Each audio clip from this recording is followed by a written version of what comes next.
Hello, hello. Welcome everybody to another live stream here on the 320 Sim Pilot channel. And as you can see today, we are back in our wonderfully bright Manta 320 Sim Pilot livery. And as a few of you may have seen, you can now go and get this yourselves. If you type in !livery, maybe the bot will give you the link to the Discord. Otherwise, the description to the video does have that link, and you can go and grab it from the references plugin section. Should you feel like it, it's not completely perfect yet, but it's on the way, and we'll polish it up and have it on there ready for you guys. So thank you all very much for coming along this afternoon. It's great to see so many of you here yet again, and I see I've missed a few things in the chat, but good to see you.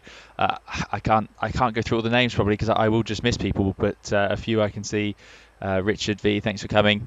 Thorsten can't stay, but I hope you have a good afternoon anyway. Tango Delta, thanks for joining us. Yes, back in the Manta, absolutely. And I think Tango Delta got the first first comment today.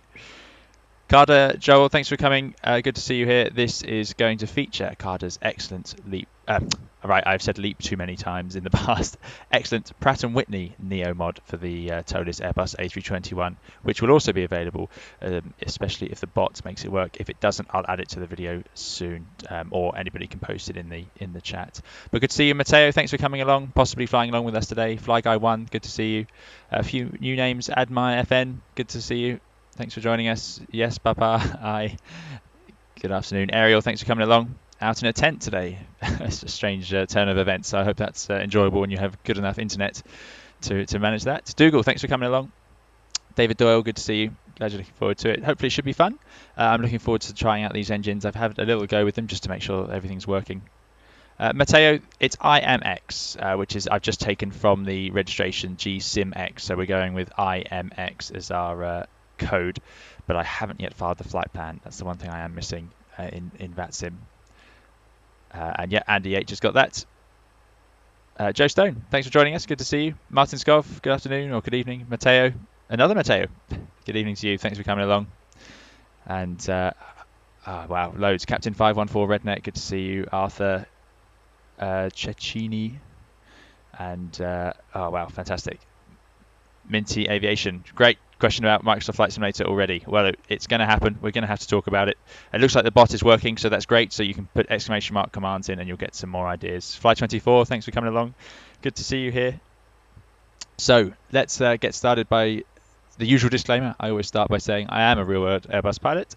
But this is all just for our home use. This is my own opinions. We're not representing anybody here, and it's not for any real-world use, of course. But hopefully, it can give a bit of an extra idea to what you do with your Airbus at home in X-Plane, which is the only place this is any good for. But here we are. So today, yes, as you can see, we have these fantastic new engines, very kindly made once again by Carda, who is in the chat today. So thanks, Carda. I can't stress that enough, and I know the whole community really appreciates the work you put into these, and it's just fantastic. So let's go and start the stream. I think it's definitely required with a look at these engines. So here we are. This time we start off at the entrance, and we do have that bright green abrasion strip around the edge. Much talk about that, thanks to my own confusion between this and the CFM. But yeah, that gives it quite a clean look, having that nice big blue ring around the edge.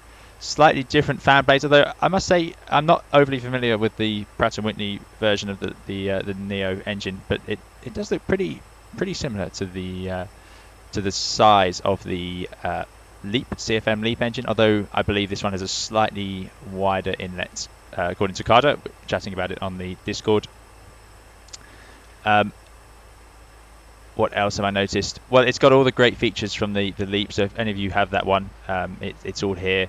We've got animated reversers, we've got particle effects coming out the core of the engine, as well as when you use reverse.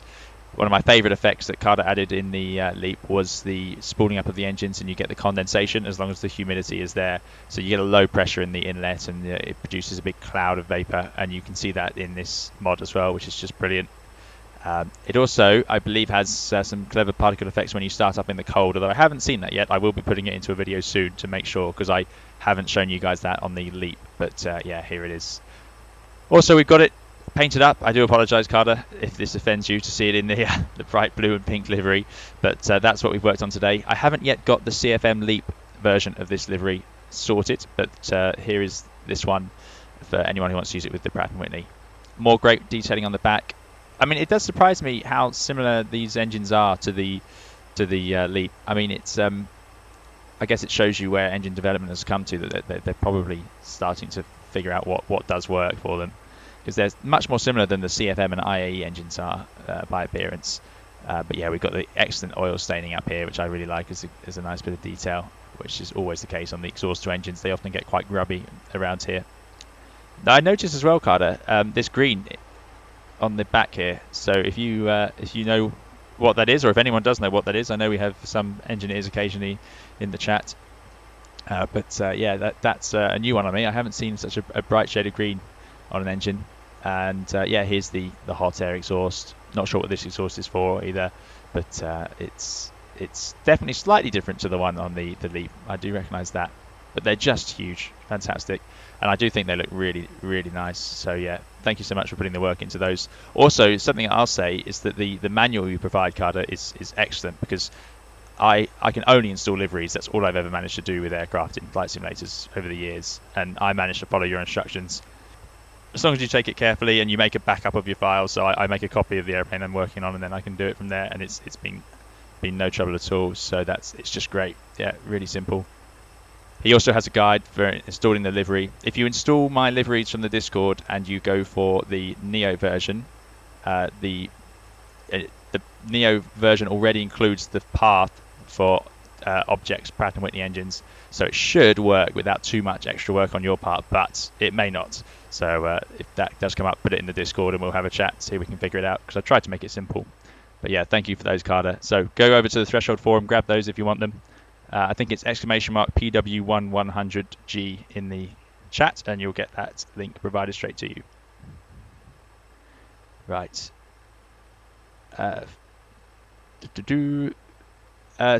Filippo, this is SimBrief was used to make this route. Carda, there you go, 20 blades instead of 18, and they're longer. Okay, there you go. So slightly more busy in that inlet. That does make sense. I love the way the pink fuselage is reflecting off the chrome. Fantastic, really good. Okay. Right, let's get ourselves. Oh, here we go. Carda's answered about the green interior. Very similar. The interior green. It's just the reference materials. Yeah. I did have a look around and saw the same. I don't know what the reason is for that. I wonder what sort of material that is, but there we go. Lovely. Just have a quick passenger seat view of that. There we go. Looks fantastic. You'd feel really reassured having a nice big engine like that outside your window, wouldn't you? So you should have faith it's going to fly you a long way. Okay. So here we are on the flight deck today, and we are running ever slightly behind. I can see it appears my livery shows up as on or air in my library, so we'll have to work out how to get the libraries to work properly with the other liveries. Let me just try and get these frame rates under control. Excellent. So today we're going to take our Bright plane up to Inverness. So a relatively short flight, although longer than you might imagine, up to Inverness from Gatwick. It's going to take us, you can see here, about 1 hour 25 according to the route in here. The airplane is in a sort of, it's not cold and dark, it's powered up, pretty much ready to go, but we just need to get our flight plan loaded up. We haven't done the box yet, so let me get that into a sensible place. Still on the same AirX cycle. They haven't updated that yet. So let's go. Echo Golf Kilo Kilo up to, I keep forgetting the code, Echo Golf Papa Echo. And we're going to use the flight number of IMX226. So we're going to carry on from where we were with our Britannia Airways flight in the 757 last time. Costanex nice and high, 34. Going to have crazy high climb speeds. Going to cruise initially at 220, then 340. So I'm going to put in 340 because I really don't think we'll end up sitting at 220 for long. Doesn't seem very worthwhile. Get that wind request in. Probably we're going to have some sort of tower at Gatwick as well. And let's bring this up full screen for you guys, because it must be frustrating trying to look down in that screen all the time. Oh, no, not like that. Here we go. The alternate is Edinburgh Echo Golf Papa Hotel, which makes sense. Another lovely airport. So we do have ORBX scenery for the first time today. So we'll be heading up there to enjoy some of that. And we'll see how my laptop manages, and it might be a good test to see how it might in future manage with the new Microsoft Flight Simulator. We shall see. Right, so there's init A. Finally to the flight plan. Departure. Let's just have a quick look. What's the weather doing in Gatwick? I'm imagining it's nearly always westerly in the UK.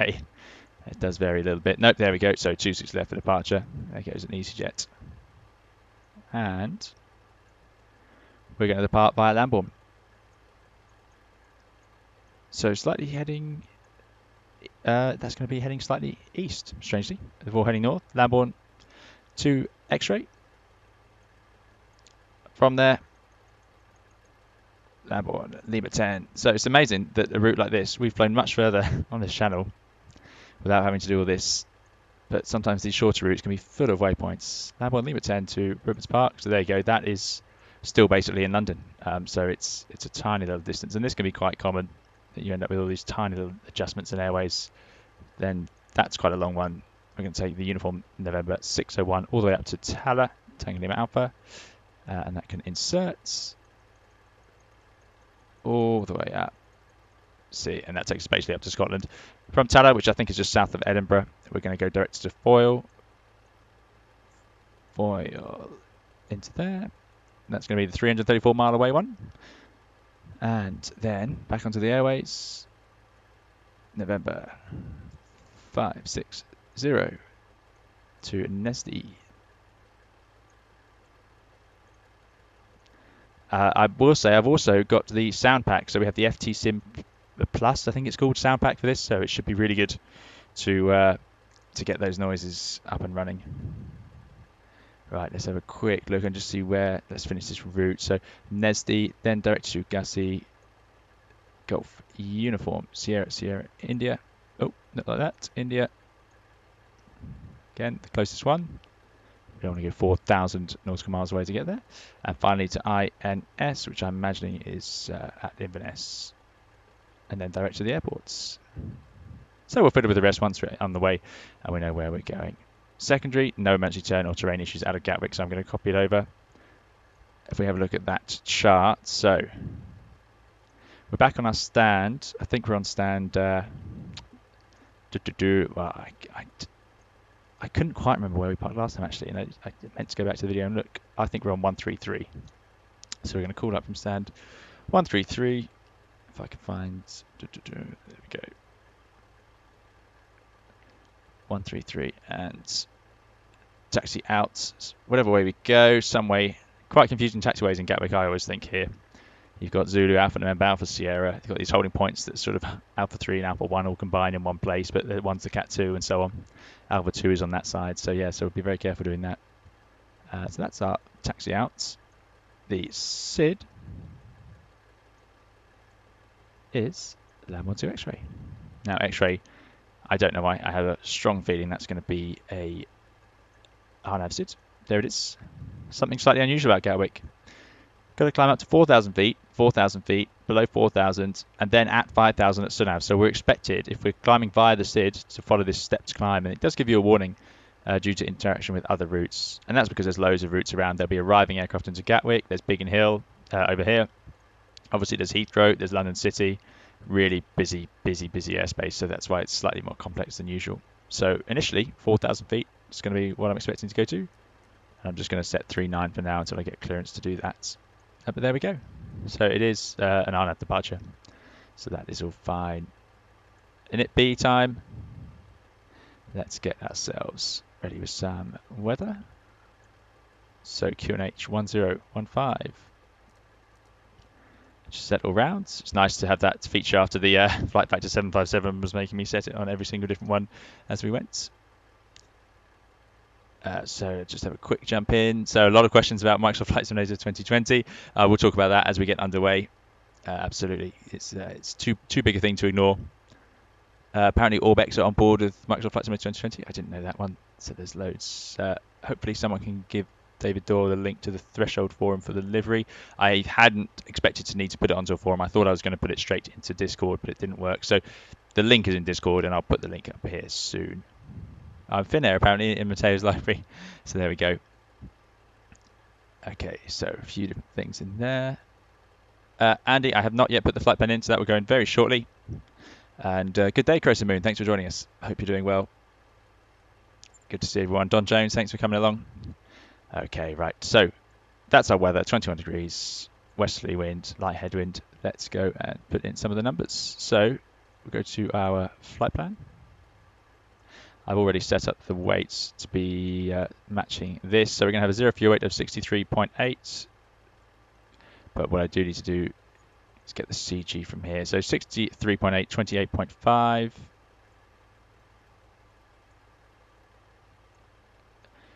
Plot fuel, we've got 8.2, just to cover a longer taxi and maybe a slightly different arrival at the other end, but they still give us very generous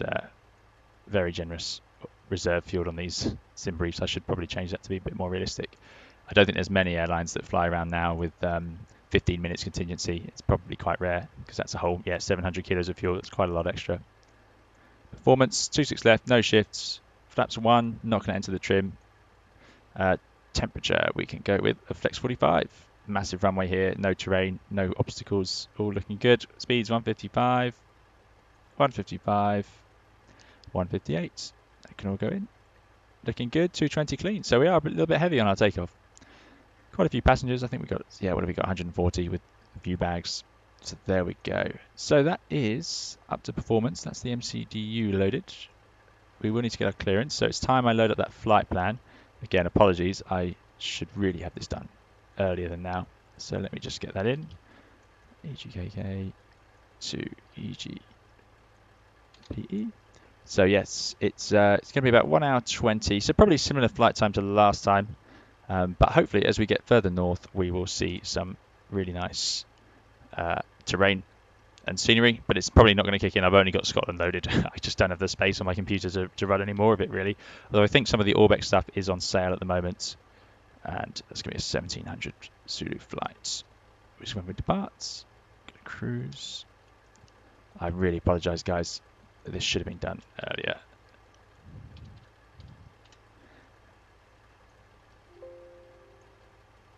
Oh dear. Oh dear me. Right. I'm really sorry. This is taking far more work than expected. So, alternate of Edinburgh, as I said, 1700 Zulu takeoff, 34,000. I will show you on the way as well. Do remind me that we can how to enter step climbs into the MCDU. I don't know if it works in the Toliss, but it should do. I can't see why it wouldn't. It's quite a simple feature compared to some of the other things they have loaded in. There we go. EGKK. Lima 10 to Brentwood Park. Up on November 601 to Tala. Direct to Foyle. November 560.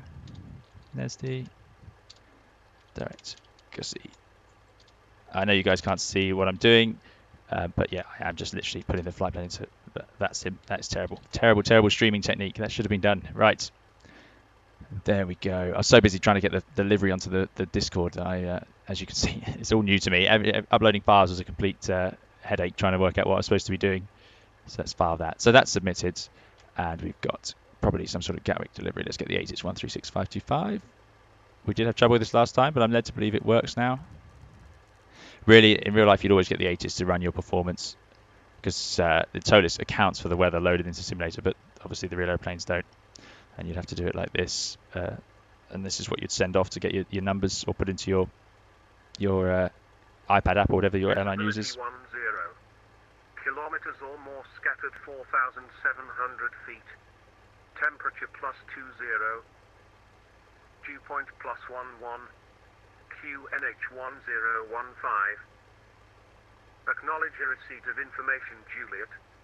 And advise aircraft type on first contact. Gatwick information, Juliet. Time 1620. Runway in use 26 left. Transition level flight level 70. Surface wind variable 3 knots. Visibility 10 kilometers or more. There we go, information Juliet, variable winds. I know X-Plane seems to think it's a headwind, but if it was varying, then you'll most likely want to put in the tailwind, because you could taxi out now and there could be a 5-knot tailwind, so you want your performance to have already accounted for it. QNH 1015 we've already agreed with, 20 degrees, so it's a nice day. It's a shame my thumbnail was all in lovely weather, but it's all gone a bit grey out here, as you can see, which is pretty typical in South East England at this time of year, sadly. But here we are.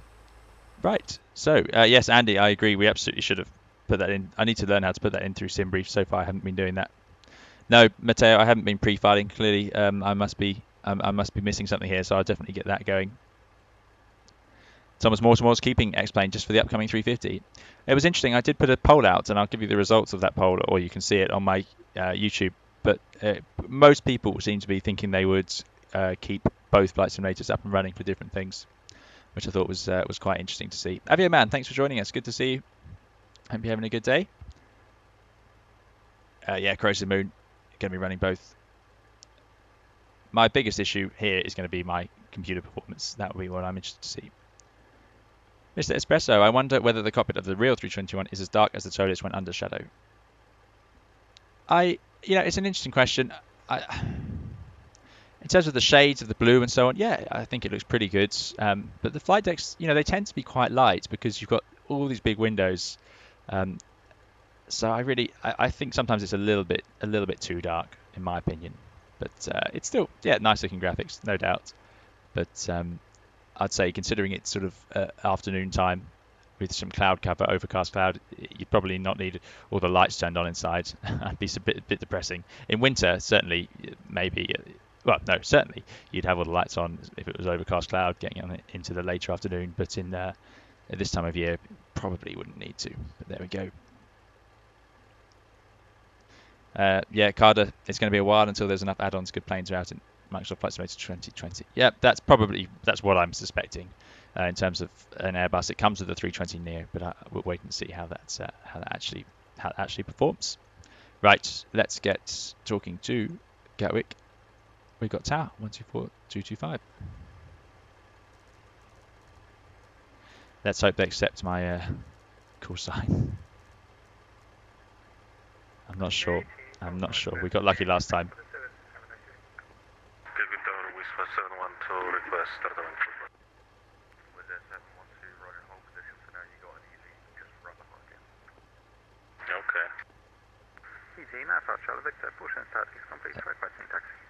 And here is a slightly busier style of airport than we're used to. What we can do while we wait, get that APU up and running.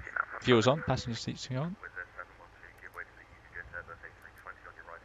There we go. Not going to be econ flow. Okay, giving the space for the wheeze, and after that, start on pushback airport. Wheeze 712. With the 712 before you push recycle the transponder 1141.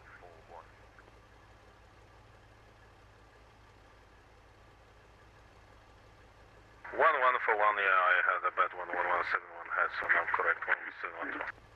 With the 712, thank you. Break, November 0 Alpha Papa. Oh dear, here we go. Getting busier and busier. We can probably get rid of some of this ground stuff while we wait for these people to push back. So let's close up.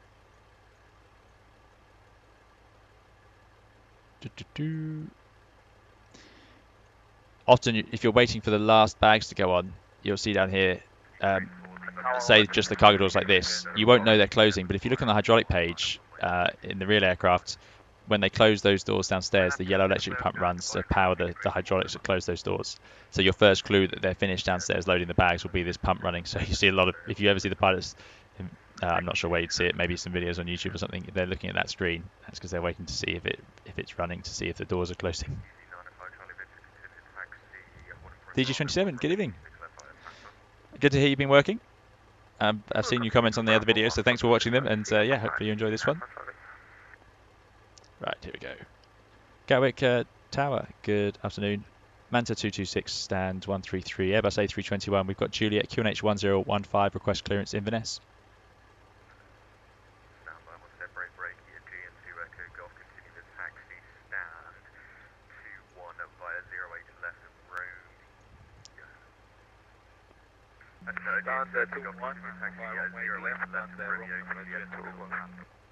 Oh dear.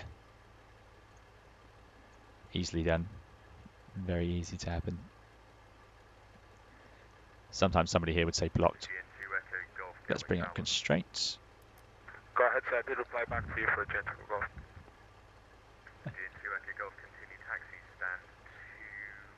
There they are. It's not normal for us to be in such a busy airport. Star 22, by runway 8 left, Romeo and Juliet for a G and 2 Echo Golf. Tango 4, Juliet, Squawk, no Charlie. Squawk, Juliet, correction, Squawk, Charlie, Juliet, 42 Juliet. Is he going to remember? Will he remember us, or do I call him again? Easy 9 Charlie Victor, holding Bravo 1.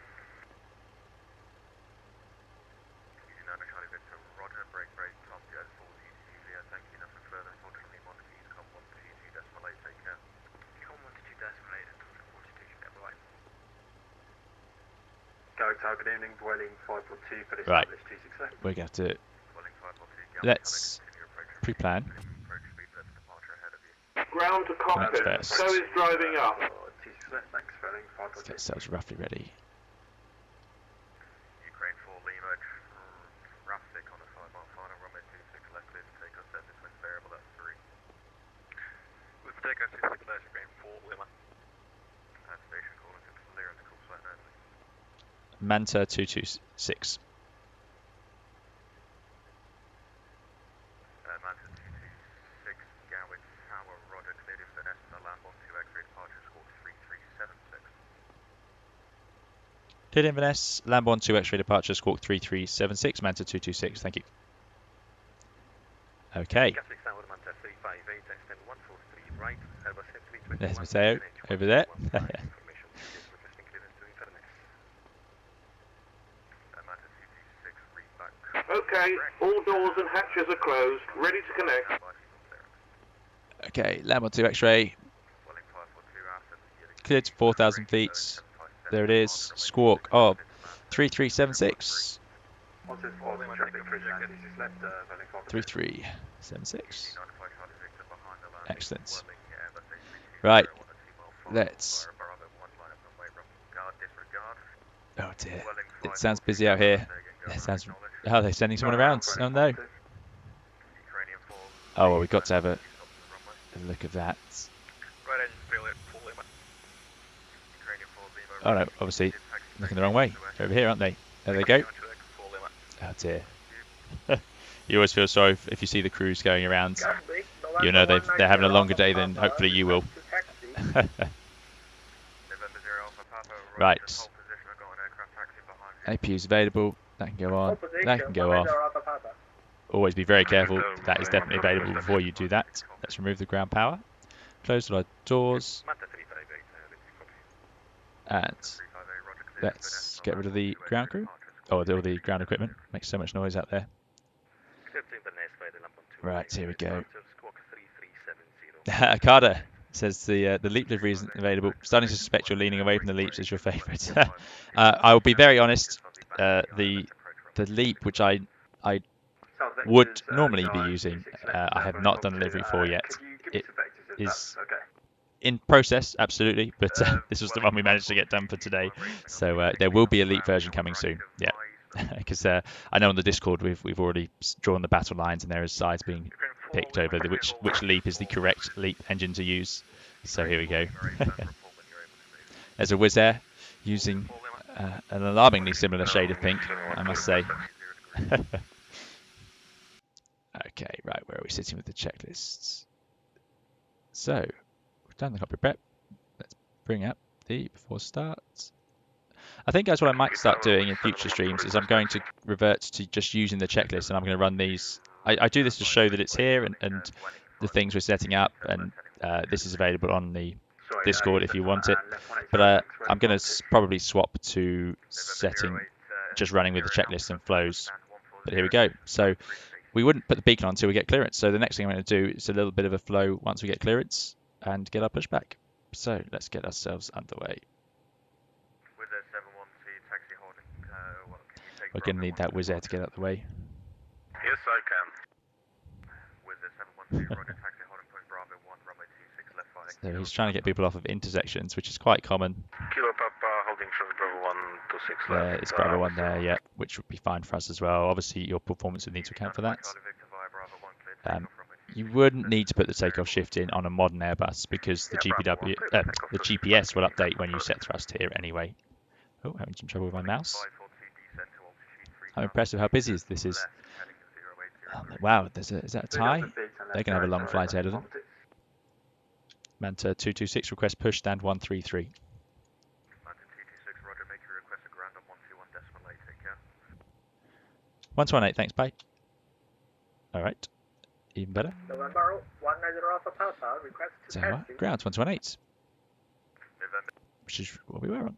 What have I done there? Okay. Ground good. Evening, Manta 226, stand 133, request push and start.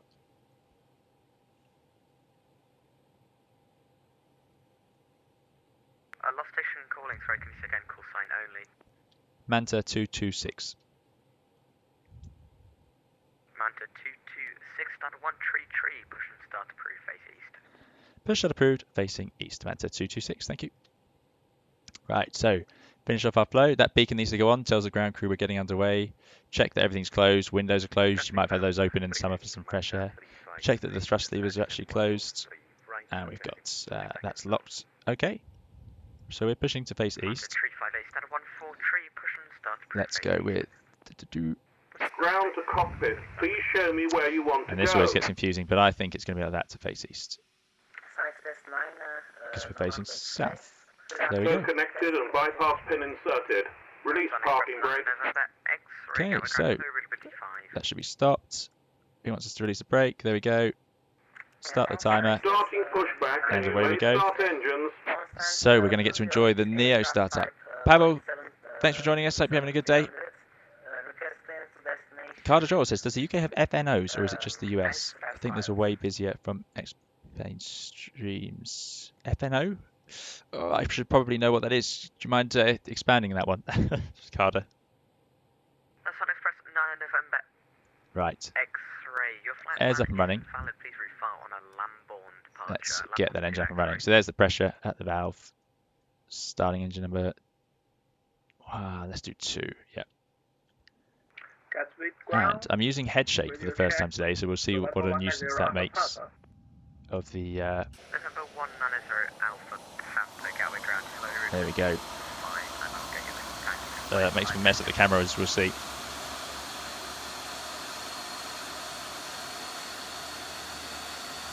Request to taxi 190 Alpha Papa.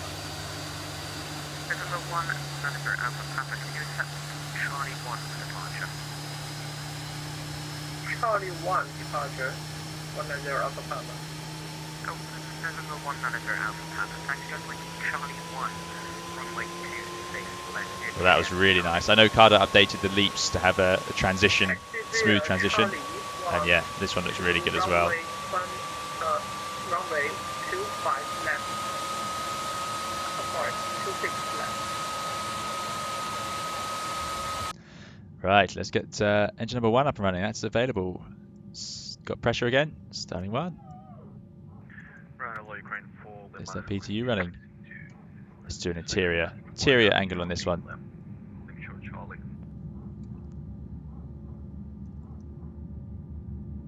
Sorry, last station calling, can you say again just the phonetical sign only? Ukraine 4 Lima. Ukraine 4 Lima, so can you accept Charlie 1 for departure? We would like to depart from Alpha if possible, Ukraine 4 Lima. Operation complete. Set parking brake. No problem, taxi at Alpha 2, runway 26. We'll just let that engine spool up. There it goes. Via Carda's working on those fancy transitions for the fans. and Alpha November. Great sound pack. Sounds very similar to the Leap. Very similar. So, I mean, I think it looks so similar as well. It seems realistic. It's a separate sound pack, but it does sound very, very close to the Leaps. And there we go. That's available. He wants us to set the parking brake. That's set. And they can disconnect. Downstairs. Disconnecting tow. Stand by. Engine started. And so, keep it in order. Back to norm. APU can go off. APU can go off. Sun Express 9 November, X-ray, hello again. Set those trimmers. 29.4. Sounds Sounds like everybody's taking the Lamborn. In really busy airports, it can be advantageous, very advantageous, to be on a different style departure, just so that you don't end up sitting in a queue of airplanes. If you have a different departure, they may be able to get you to take off before somebody else who's on the same, there's a long queue of people on the same departure, because they have to give separation for the route as well as separation on the ground for the wake turbulence. Okay, let's arm those, reset that. Flap's going to be 1. That should be it, XPDR, or we'll be getting in trouble shortly. A bypass pin has been removed. There we go. Hand signal on the right. We'll see you next time and have a safe flight. Hand signal on the right today. Okay, so they're going back to the stats.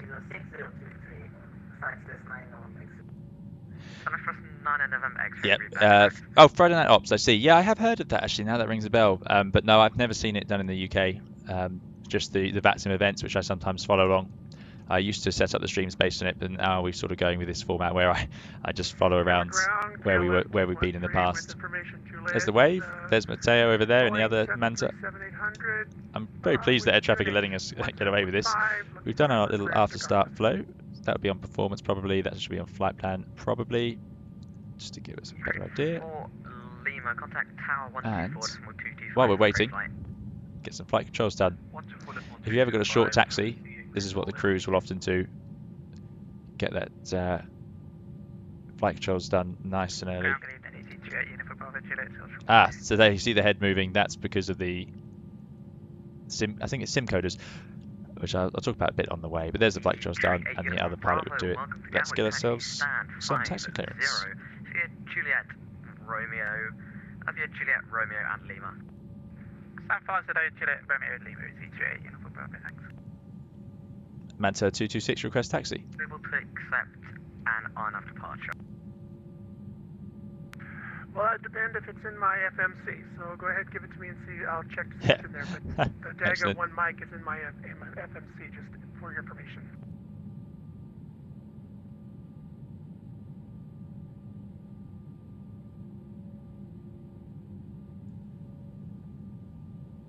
Manta 226 request taxi.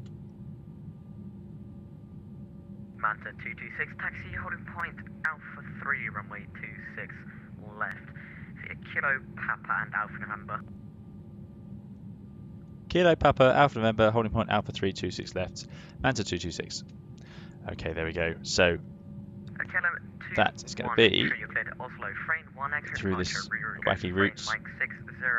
We push from here. So Kilo straight ahead, south on Papa, left on Alpha November, which is all the way down here, and then Alpha 3's off the right there. Get those lights up and running. Check it's all clear all around. And release the brakes. Off we go. Again, this is not a performance mod, so it doesn't behave like a Neo. It just looks and sounds like a Neo. It's just a CFM, and you'll need to use the CFM to make it work properly, especially as that's how you get the N1 gauges. Okay, let's do our brake check. There's Matteo taxiing out with us. Looks good. Yeah, we might see a few more shaking and so on with the sim coder's head shake. What else can we do? Let's set that to TARA, get that to max. Cabin can have a bit more time. So we're going to head out and make that right turn. After the 321, just moving now as fast, we taxi to holding point Alpha 3, runway 26 left via... Pavel likes this taxi route. Kilo Papa Alpha November to Alpha 1. So I think we're going to Alpha 3 for this one, but yeah, eventually, I suppose they use Alpha 3. It's a Cat 2-3 holding point, you can see with those double bars, and that sort of 2 dashes there, and that's a Cat 1. But obviously in Gatwick they use it so they can get people from Alpha 2 or Alpha 3 in the order they choose. Right, so right turn here. This is getting confusing. I might turn off this head shake. I thought it was a bit risky. Let's get rid of that, otherwise we'll never know what we're doing. I quite like it. It has its advantages when you're accelerating and decelerating. My problem with it was, well, the feature I don't like is the level horizon, because nobody flies keeping their head level to the horizon that I'm aware of anyway. So yeah. So I did turn that off, but it seems to be causing problems with my my controls, the way I set up the viewpoints. Let's get a little bit of a cabin view of that engine. That should work a bit better now. There we go. Very nice. Look at that. Fantastic.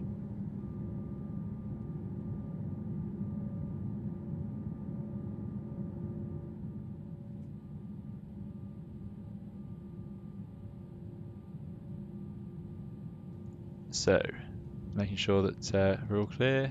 There's Matteo. Somebody taking off from the intersection over there. We're going to go left onto Alpha November, which is the next one, which should be that one there. And then there's Alpha Sierra even closer to the runway.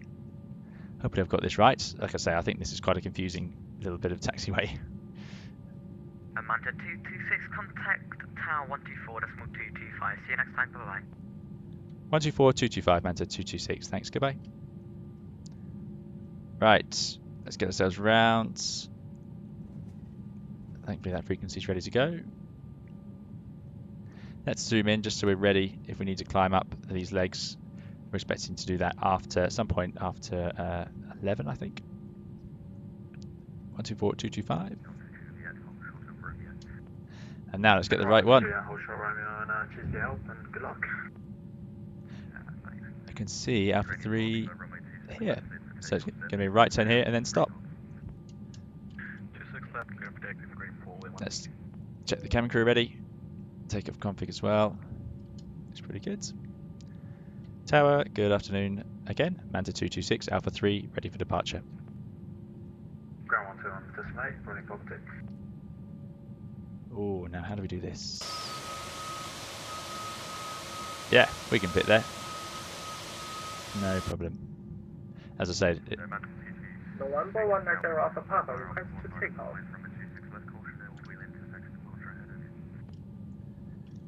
sorry, that was blocked. Could you say again for Manta 226?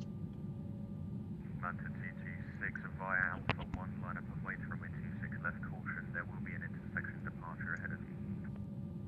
Via Alpha 1, line up and wait, 26 left, and that's copied on the traffic in front, Manta 226.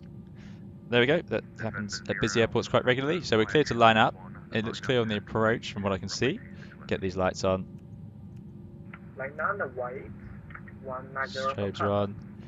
And I think we've done the gross weights, that's all done. Excellent. See strobes. So next thing to do is go ahead and take off and get ourselves underway heading north up to Inverness and hopefully some spectacular scenery if the weather's a bit nicer up there. Otherwise, actually, it might be a bit pointless. I could turn down the graphics, I suppose, and maybe we'll get to see some of it. Looking good. Where's that traffic in front?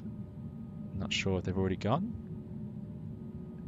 They sometimes tell you, if they do that, they'll often tell you what the airplane in front is. Sounds like there won't be much traffic or much ATC when we get going.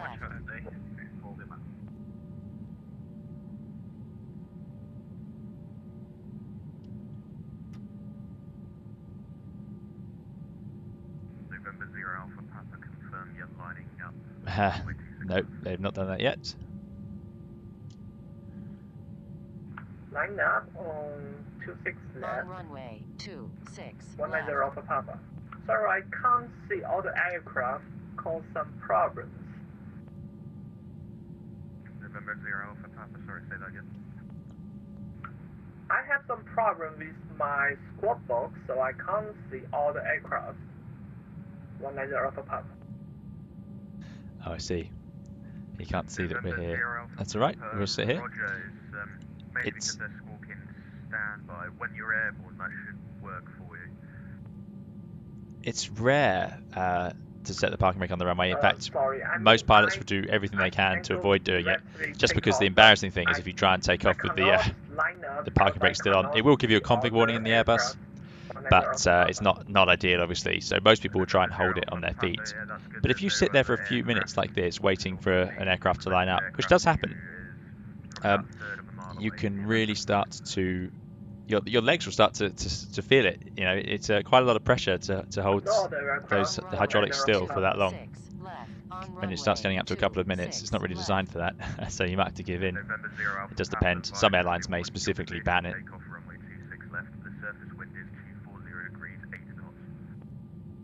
Thomas Mortimer, the radio is something you do an exam during your training to get your commercial pilot's license, so you are tested on it.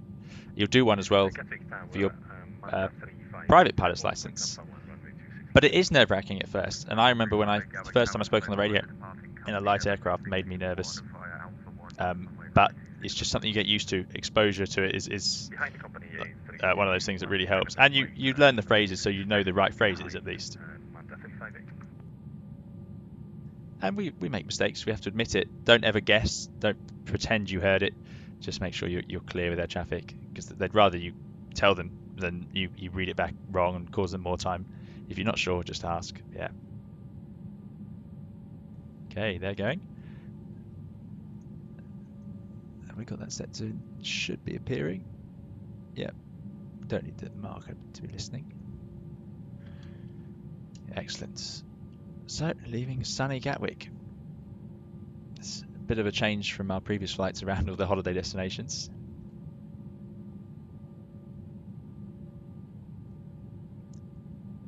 Amit Kataria, hello, thanks for joining us. Joining us from India. Great to see you. I'm not sure what time it is in India at the moment, but I'm assuming it's quite late at night.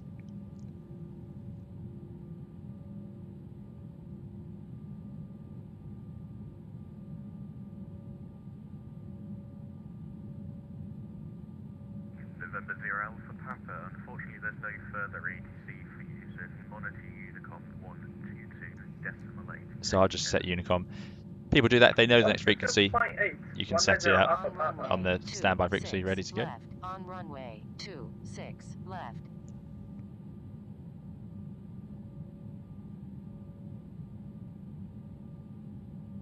And this will be route separation. I imagine if they're on a landborne as well, you get this situation. Whereas if we were turning left, then we could probably have just gone straight away as soon as they were airborne.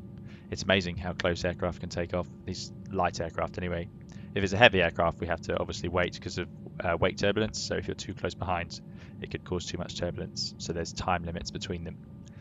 But with airliners like the A320, if you're following another A320, as soon as their wheels are up, you could be clear for takeoff as long as there wasn't a route issue. But today, I'm guessing there is. Manta 226, runway 26 left, cleared for takeoff, surface winds 240 degrees 8 knots. Clear for takeoff, 26 left, Manta 226. Okay, no messing around. Let's get ourselves underway. So 50% N1, takeoff. Don't do this to me, Toliss. There we go. Man, Flex 45, SRS runway. Order thrust is armed. There's the thrust set.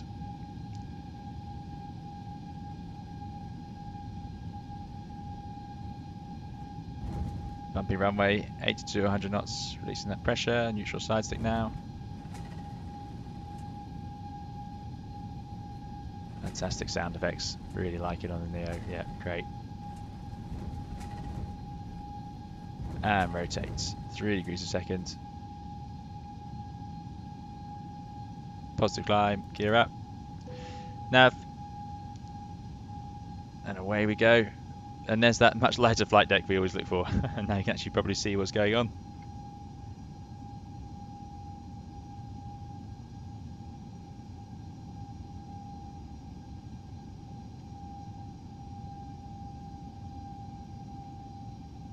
Oh, did we get a landing rate for takeoff there? It's quite possible. So there's climb. Thrust climb, climb on a thrust. You can bring the thrust lever, as soon as it's lever climb, you can bring the thrust levers to climb. You don't need to wait for accelerating speed or anything like that, as long as you are roughly following those. You need to follow those flight directors, of course, and put the nose down.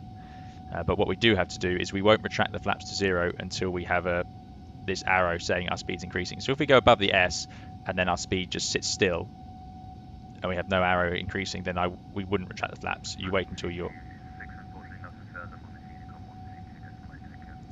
1228, thanks for your help. Goodbye, Manta 226. Yeah, you don't want to do it then because obviously you need to be accelerating to get yourself up to that minimum clean speed. So 220 knots is our minimum clean speed, but we can do it. So there we go, flaps to 0. Speed is increasing. Let's get that autopilot in, entering some relatively busy airspace.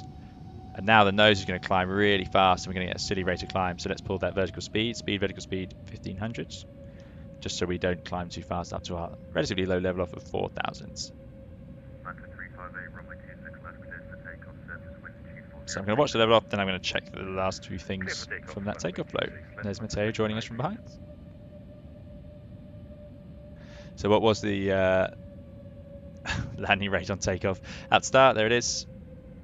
So disarm those ground spoilers, don't need those. Laps are at 0.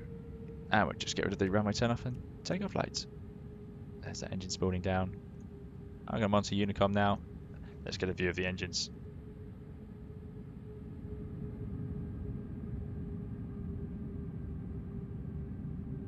I really struggled to get them to fit into into camera. They're just so massive. Awesome.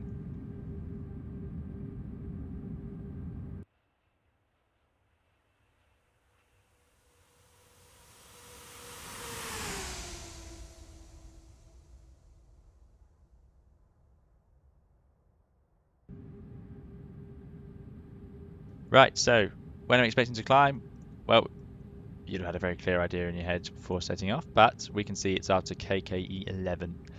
That's at maximum 4,000. After that, there's no restriction until soon out maximum 5,000. So what I could do, what would be quite interesting, is if I put it into, if I set 5,000 on here, so speed's increasing, and then just put it into climb.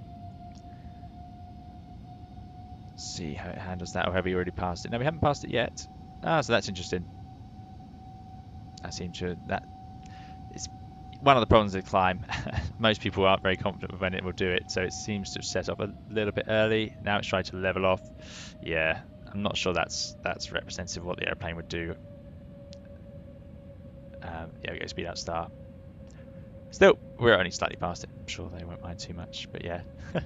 Got to be careful with the climb modes. That's why when you're flying these SIDS stars with restrictions, a lot of people will just set the altitude for the next restriction and make sure that that's in there, so you know the airplane won't try and do anything like level off early or climb early or things like that. Swap, yes, which area do you have ORBX for? It's just going to be north once we get up to Scotland, I'm afraid. So as we go past, I'm imagining north of Newcastle. So, in fact, we've done our little climb. Now we're going to stay at 5,000. There's another step climb, 6,000 after that point. But we've got no restrictions, so let's take ourselves north. Let's go north to Britain's Park. Get ourselves underway. Get ourselves climbing. And we are up to, I think it was 34,000 feet today. Level 340. Let's go straight up. Hear those engines roar. I'm going to set standard. Thrust climb. We've got open climb. Standard. Flight level 340. My frame rate's really struggling here, and I'm not sure why. I'm imagining it's these clouds. Let me check. We need this.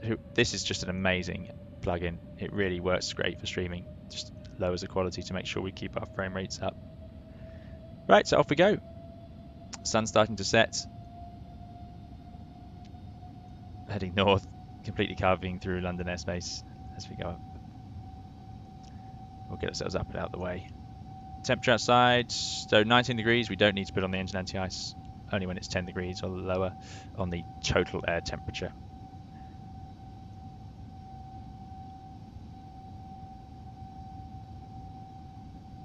Almost 11 PM in India, there you go.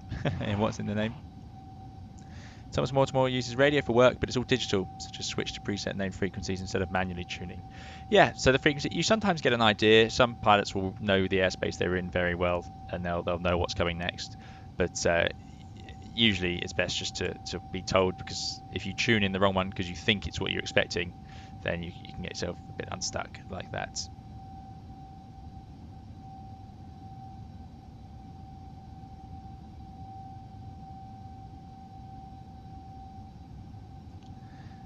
And yeah, Matteo, absolutely. The level head is I don't know who does that. Maybe some sort of aerobatic people do. I don't know. But I mean, they can only do it for a little bit before they have to give up on keeping their heads level. Croson Moon, quick question. Do you have a landing rate in real life? So yes, the Airbus does know its landing rate. It knows the G-force. It knows amazing amounts of information. And it transmits it all to your company usually. Okay, so through 10,000 feet now. Get rid of those landing lights. Nice and calm air, a little smooth air, so we'll turn that off.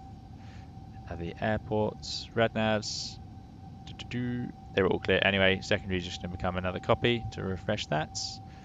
And we're going up to 340. That's a good point. What is the optimum today? Yeah, 3.6, so it'll be a little bit low.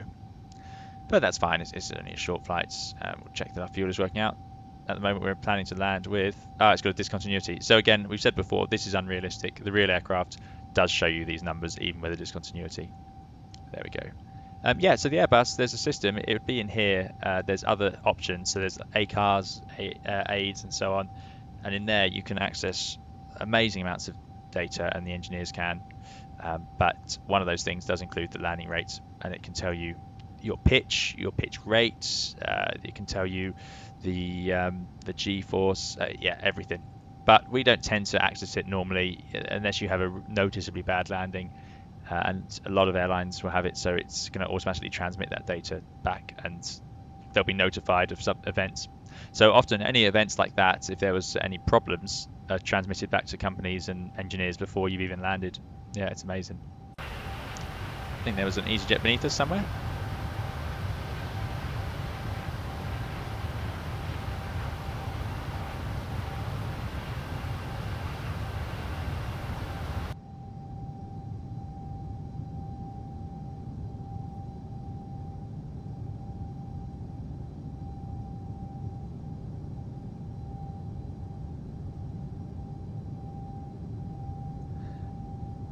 Fantastic, absolutely love it. So Thomas Mortimer has a great question. What is the difference between TAT, SAT in the airplane and ISA? So what this is, this little box here, it only appears when you've got standard set on the captain's side. On the older airplanes, it won't show you the ISA. TAT is the total air temperature.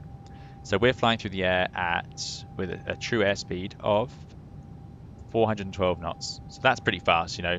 What's that? It's well over 500 miles an hour. And when you go through the air that fast, we're sort of hitting the air, and it compresses. And as you compress the air, it heats up. So you'll know if you use a deodorant can or a spray can, when you spray, the gas comes out of the can very cold because it's under pressure in the can, at whatever temperature it's at. And as it releases, it loses that pressure. It instantly or very quickly reduces in pressure a huge amount and cools down, because when you lower the pressure, it will cool down. But as you increase the pressure, it's going to heat up. So as that air hits the front of the airplane, it will actually increase in temperature by a few degrees. So here we can see that effect is almost 20 degrees. So SAT is static air temperature. That's the temperature of the air if you were just standing still in it. That is the actual air temperature outside. So it's that's what it is really. The Airbus has a temperature monitor on the outside. Where is it? It is different on different airplanes. I'm imagining it's this one that looks slightly different, but they seem to have slightly different fits of Airbus. But yeah, it's one of the ones up here. It's a total air temperature probe, but it can also calculate the other things because it's very advanced avionics really. Smaller aircraft don't have that sort of capability. They might just have the total air temperature. But yeah. Now ISA is International Standard Atmosphere. So ISA is a set amount of data. So in an ISA day, your temperature on the ground will be 15 degrees or at sea level, plus 15 degrees Celsius. And then it will reduce by 2 degrees for every 1,000 feet you go up until you reach the tropopause, where the temperature stops reducing. I mean, meteorology is a huge, huge topic, and I'm sure there's people here who know more about it than I do. But essentially, yeah, it's going to be your standard atmospheric day. So what this is telling us is that today it's 2 degrees warmer. It's plus 2 degrees over ISA. So it's a comparison. If it was a really cold day, this might say minus 5 or 10 or whatever. So at the moment it's 2 degrees hotter. So that means the performance will be a little bit worse really, because we like cold air in airplanes to a point. If it's too cold, it can cause other problems. That's a whole other topic. But cold air tends to be more dense. So if this is a lower number, it's usually fine. If it's ISA plus 20, you're probably going to get worse performance out of the airplane. And it could become a problem in the cruise. There are actually temperature limits on the Airbus, believe it or not, in the cruise. So if the temperature is too cold, we can't actually cruise at certain flight levels. Airbus engineer will be able to tell you exactly why. But yeah, you might have to descend and get down to the warmer air. That does occasionally happen in the middle of winter on some flights going north and that sort of thing. So that's what those three are. Yeah, but like I say, the older Airbuses don't even show you this ISA. It's just a bit of information, but it's not required.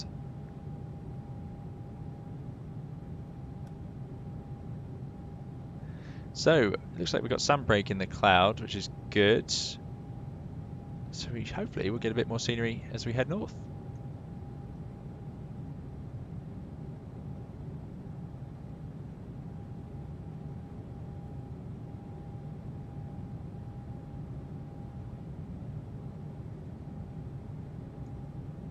Oscar says, when was your last flight in real life?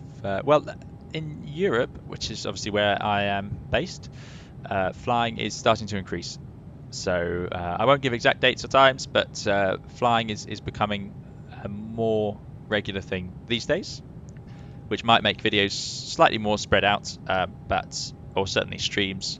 But I'm hoping to work on. I know I've done a lot of streams lately, so thank you guys for sticking with the streams, because I do really enjoy them, and there's been some good fun to have with the 757 and so on that was on sale.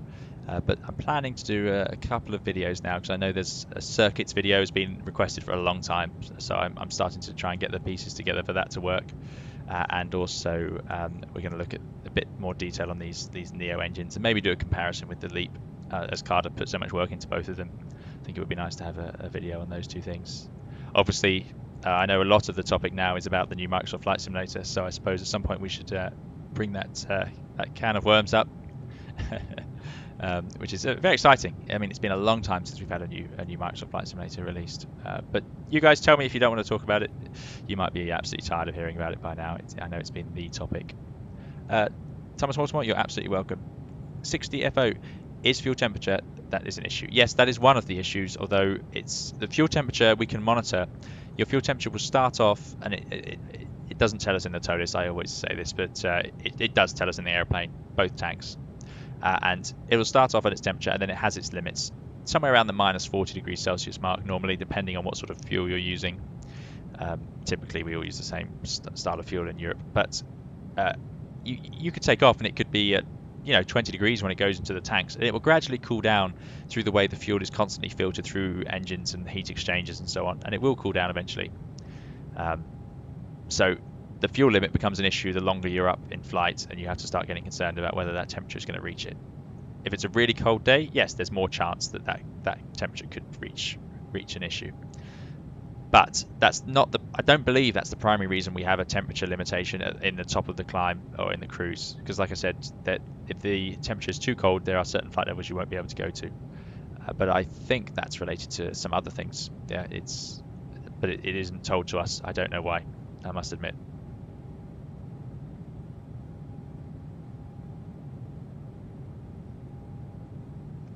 Yeah, high fuel temperature, Carda says. Great point. So the way the fuel system works on these aircraft, the Neos actually seem to have fuel that gets colder, I find, the Neo aircraft, but the fuel is taken through a heat exchanger. So it's actually warmed up slightly by I think it's an oil heat exchanger, oil fuel. So it cools down the oil in the engine, but it also heats up the fuel slightly. So they don't mix, but they run past each other, and they can take some heat out of the engine or the engine oil and put it into the fuel, which is a good thing because we want the fuel to be slightly warmer and the engine oil to be slightly cooler. But it has its issues where if you're stuck on the ground for a long time in a really, really hot place and that fuel is warming up, and it's less of an issue on a 321. I'm imagining, Carda, that happened in a 319. Just because the outer fuel tanks on the 319, you have these little extra tanks, which the 321 does not have. And those have less fuel in. They have about 750 kilograms of fuel. And that's where that fuel that I'm talking about, it gets warmed up via the oil heat exchanger and put into those outer tanks.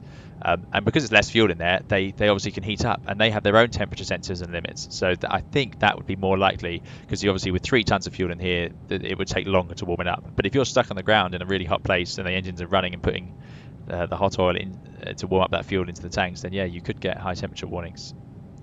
It's also, people often ask what sort of things do you see fail on the real airplane. Fuel temperature sensors is something I've seen fail, and you'll have one tank suddenly declaring that it's I don't know, 30 degrees hotter than another one, and then eventually it will go to amber crosses when it realizes it's failed. But yeah. Oh, there you go. Carda says 320. So the 320 and the 319 have that fuel system where they have the outer tanks. It's only the 21 that doesn't have it. Again, we do have an Airbus engineer, but I don't think he's here today. Windows seat or Lord P on the Discord, but he's not with us today to discuss what happened there.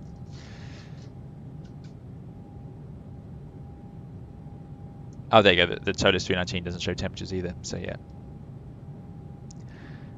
Oscar says, will you get Microsoft Flight Simulator 2020? I am hoping to, yes. So issue is the space. I believe it's 150 gigabytes, but my worry is, as with X-Plane, is that space going to be all the space you need, or is it going to need more to get the scenery you want, or do you stream the scenery, or download it as you fly? So my big issue is if we want to stream, and I really do, I'd love to get that 320 Neo, because all versions seem to come with a 320 Neo. So the versions we've got standard, deluxe, and premium, and they all seem to come with that. So to stream with that whilst also downloading the scenery might just be too much for my internet. That's my concern over the Microsoft Flight Simulator 2020. In that case, I may have to download the scenery for my route, which I understand was going to be an option, but somebody please correct me if I'm wrong.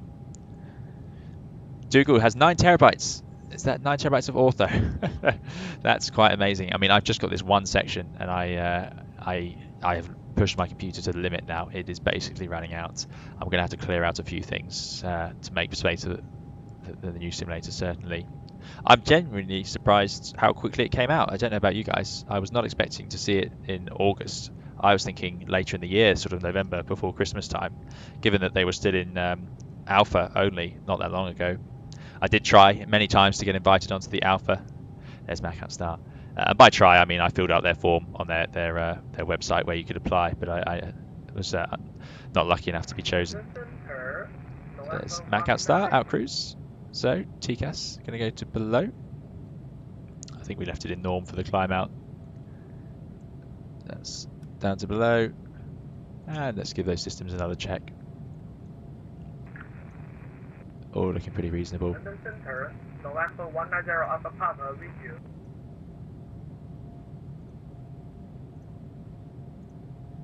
Excellent. I wonder, does it show these trim valves vary? It's possible to have this hot air valve MEL, so it just closed, and that the air comes out of the packs very cold, which you can see here. It's coming out at 10 degrees, not too bad actually, 10 degrees. And then the airplane tries to adjust it using a bit of a hot air trim valve, but it's possible to actually go without it, but then you have a worse temperature range and you have to be quite careful using these valves. So yeah, because this valve can get stuck, like any valve I suppose. Yeah, it seems to be managing just fine anyway. Let's imagine the passengers want to be a bit colder. Oh, that's interesting. Okay, so these are not like in the Toliss you scroll and it just clicks between positions. That's not the case on the airplane. We've done that now. These are actually, you can adjust them down to the millimeter, so you can just tweak them ever so slightly between, and it's a lot of tweaking to get these right. Very sensitive, so you don't want to fiddle with them too much because you'll just constantly make it worse. But yeah, you don't have to click it like that. You can adjust it a tiny bit. Yeah, that's interesting. Okay, right. Oh, it's already bringing us up the checklist. There's some traffic over there. That's good. Traffic, Let's have a look around. ready for takeoff.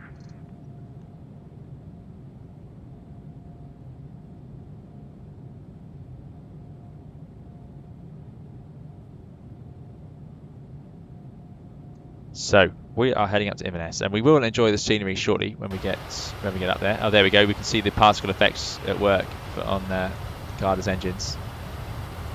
I wonder as well, Carda, does this have the same? It's quite hard for me to show it here. I should do it on the ground. Does this have the same smudges and so on the textures? Because that was a great detail I enjoyed on the LEAP engine. There we go. Starting to get a little bit of turbulence of those sharklets bouncing up and down. Excellent. And Matteo, you'll have to tell us how you got the CSL library updated, so we can see the other liveried aircraft when we're flying in that sim. Okay, so excellent. Up to Inverness. So here's our route. Takes us right through the centre of the UK. We'll go past Manchester, and then north, all the way up. Looks like roughly in between. There's Newcastle, and then we'll go in between Glasgow and Edinburgh, past Aberdeen and up towards Inverness. So let's get the tablet out. Not there, not there. Alright, again, I've forgotten straight away. Echo Golf, Papa Echo. It's not a very standard destination. Simple charts, small airports, no arrival charts whatsoever. Approach charts. And we're going to do VOR, ILS, DME, initial approach. What was the weather doing? Which runway can we expect? So it's 240 at 10. Let's have a look. Traffic is Midland, Jammu Cargo 391, takeoff runway 27. So we're landing on 23. No doubt. It's a very short runway, 1800 meters. So I've gone for quite a lightweight, and yeah, you would have to do some careful planning to make sure you fit in here in real life. But that's a good wind for our arrival. So that's going to be initial approach for runway 23. Inverness is in a very beautiful part of the world. If anyone gets to travel up there, Inverness, you've obviously got Loch Ness up and around in this part of the world. Really nice, beautiful, beautiful place. And I'm hoping the scenery today looks fantastic. So there is our initial approach. But I think there might be a way we can come in from the other side. We've got final approach for 23 for the ILS. Here we go. And then for the initial. So that's going to bring us around this arc, and then in we go, and we'll have the valley in front of us. Yeah, really nice. And you can actually see Loch Ness as you head up this way, as you fly over. Oh, Matteo, just use paint, doesn't have the CSL, We'll need to figure that one out. That'd be really good.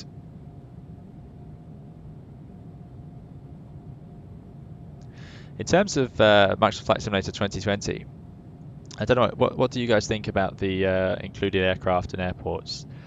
Because I was just looking through, and the standard edition comes with the 320neo and the 747-8, so that seems quite good. But to get the deluxe edition, doesn't seem to add any other airliners, Cessna 172, and bizarrely you have to pay for the deluxe edition to get the Cessna 172, even though they provide the Cessna 172 with the Garmin 1000 in the standard edition. So you have to pay the extra to get the older version of the aircraft, which I think is quite fun. And that also gets you the Cessna 152 Aerobat, which would be quite fun, I think, as well. And then the premium edition, I wonder if that's going to be the most popular one. Includes the 787-10 and the Citation, Cessna Citation Longitude, which looks like an amazing business jet to have. But more importantly for me was the scenery, because obviously, you know, we'll be in the Airbus for quite a lot of it. And I thought what was really nice was the standard edition came with specially made Innsbruck, Gibraltar, Charles de Gaulle, JFK and Toncontin. So there's some quite interesting ones in there, as well as loads of others. This isn't an exhaustive list, obviously. But what I noticed was the deluxe comes with Amsterdam, Madrid and Chicago O'Hare. So those are quite major ones. And of course, to get London Heathrow and San Francisco, it's going to be the premium edition. So I did chuckle when I saw that Heathrow was in the premium top end edition.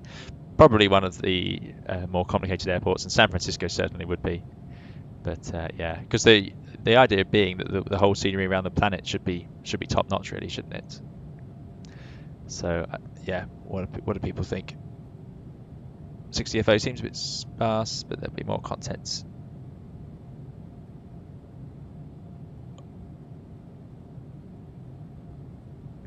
Mr. Espresso asks whether the airliners will be as good as FS because Toliss or Flight Factor. Now, I'm going to say, and I have no idea, I'd be surprised. I'd be surprised.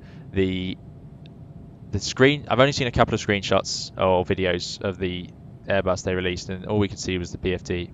And I know they're working on it, so we'll wait and see.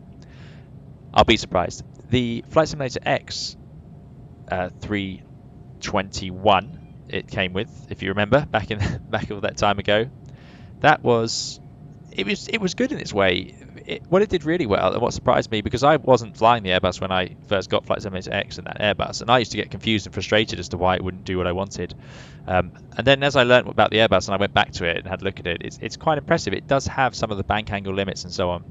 So I wouldn't be surprised to see that they've done the same thing in the new one, and we'll see some of the normal law protections in there. And if you're not sure what those are, I've got a video out about the normal law and the alternate law on my channel, and that explains it. So if some of that's in there, I wouldn't be surprised. Whether it goes further into having more systems and the bleed systems and all these systems pages, that will be really interesting.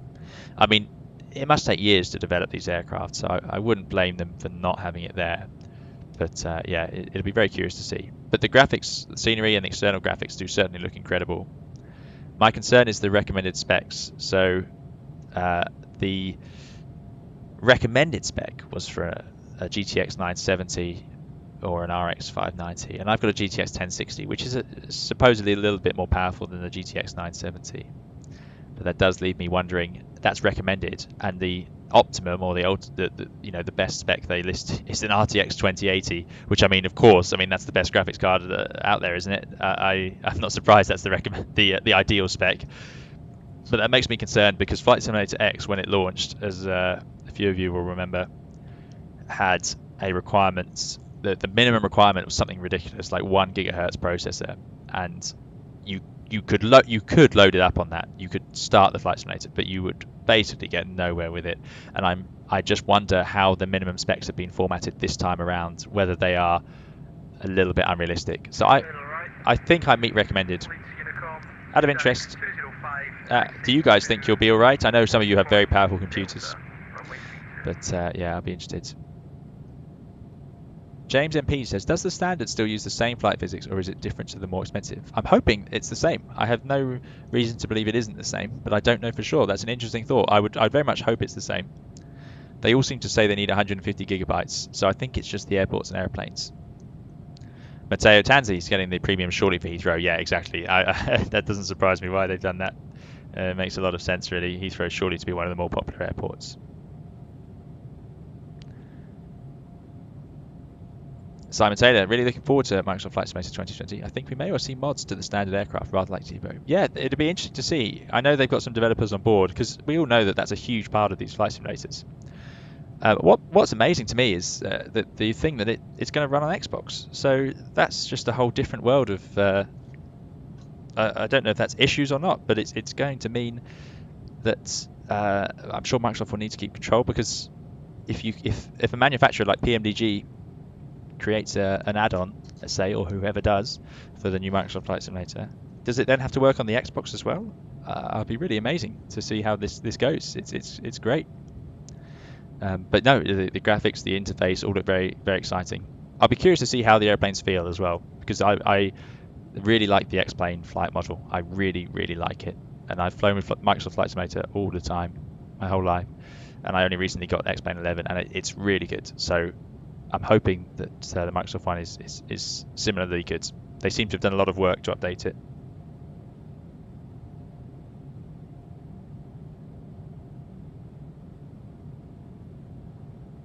Mr. Espresso says the spec of the Xbox X seems promising, and I agree. Yeah, the Xbox X is a very powerful machine, so that could be good. Yeah, Tango Delta. There you go. I'm thinking the same. I'm a little bit hesitant about the 320. I'm hesitant only in the sense that I think it will be a lovely aircraft to fly in the flight simulator.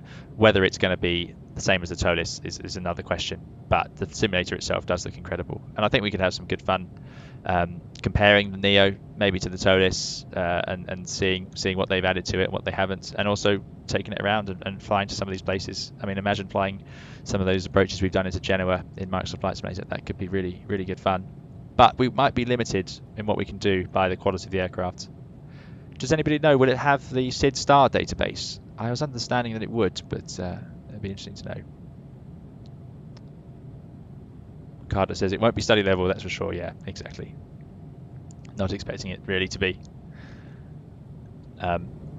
But that's fine if people enjoy it. That's what it's for. I'll be curious to see the 787, because I know we don't have a high fidelity 787 at the moment. I think they're working on one, but I hear mixed reviews for X-Plane, so it'll be interesting to see how the 787-10 is in the new flight simulator. But mainly, like I say, I will be nervously sitting there hoping it runs so I can make some videos and hopefully stream with it as well. Yes, TT Spectre says that it should have built-in nav blue. That's what I was expecting. So there is some built-in data, nav data. So that's going to be good. I think that's a good idea. And what are we going to do about VATSIM? Will VATSIM still work with it? So many questions to work through, hey.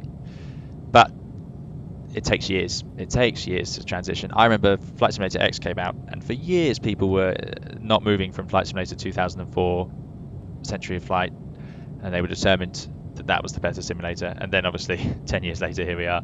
Flight Simulator X was at the top of its game for a few years, and now it's now it's time for an update. Carda says the Magnite is coming along. There you go. So they just need a custom FMS, which they're working on a new cockpit. Interesting. So we may well have a more complete 787 coming to the X-Plane 11 soon.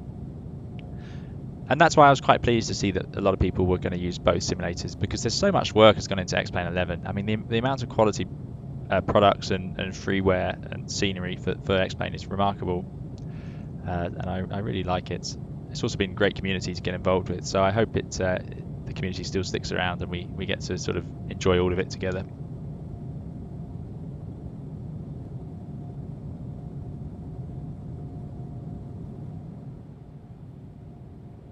The only other thing that was interesting about the new Flight Simulator is that it will be on Xbox Game Pass, which a few of you have mentioned in the Discord, meaning my understanding is that you'll have to look into this yourselves, but does that mean you can get a Game Pass and pay monthly, and then you have access to the standard edition? It definitely said only the standard edition, so that could be an interesting way to do it, for a monthly payment instead of having to buy the game. And then that might be a way I could test if it runs on my computer at all.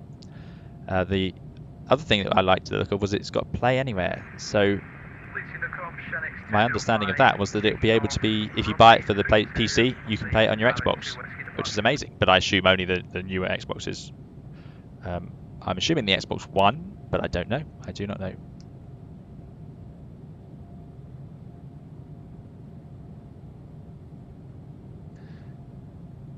Yeah, exciting times, definitely. It's been a long time since we've had a brand new simulator to get to grips with, and the technology that's gone into the scenery and weather.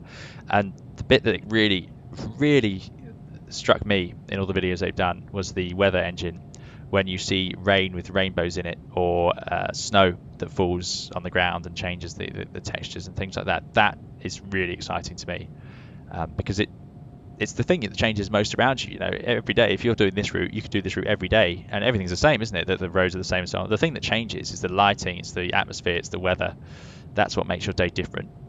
So to see that and how that affects it would be really interesting. I mean, X-Plane at night is, I think, really great, really represents it very well. But I'm hoping this new one is superb.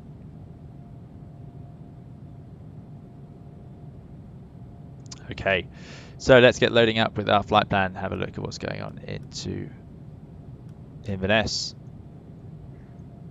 So, we need this one as well. There we go. So at the moment we're going via INS, which is overhead the airfield just about. Is that an arrow to INS? Let's see. Yep, and we're coming in from this angle. So if we go to INS, which is overhead the airfield, how do we arrive? So let's do it procedurally. And a place like this might not have radar vectoring. So procedurally, we're going to do this. We're a Cat C aircraft. So we're going to head out on the 029, get up to 9.1 India Delta X-ray, make our right turn, intercept 234, fly the ILS down. And this is something when you're doing your instrument rating, when you become a commercial pilot, you'll do loads and loads of this sort of thing. And probably an ILS, you wouldn't do too much because they're comparatively well equipped. You do a lot of NDBs and so on like this, where you have to do it on your own.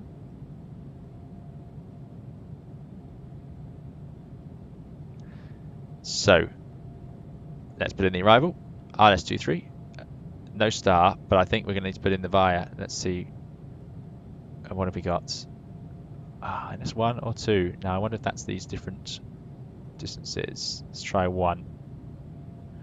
About via INS 10 or 9.5. What happens if I put in INS 2? Out of interest, I'm not used to seeing that.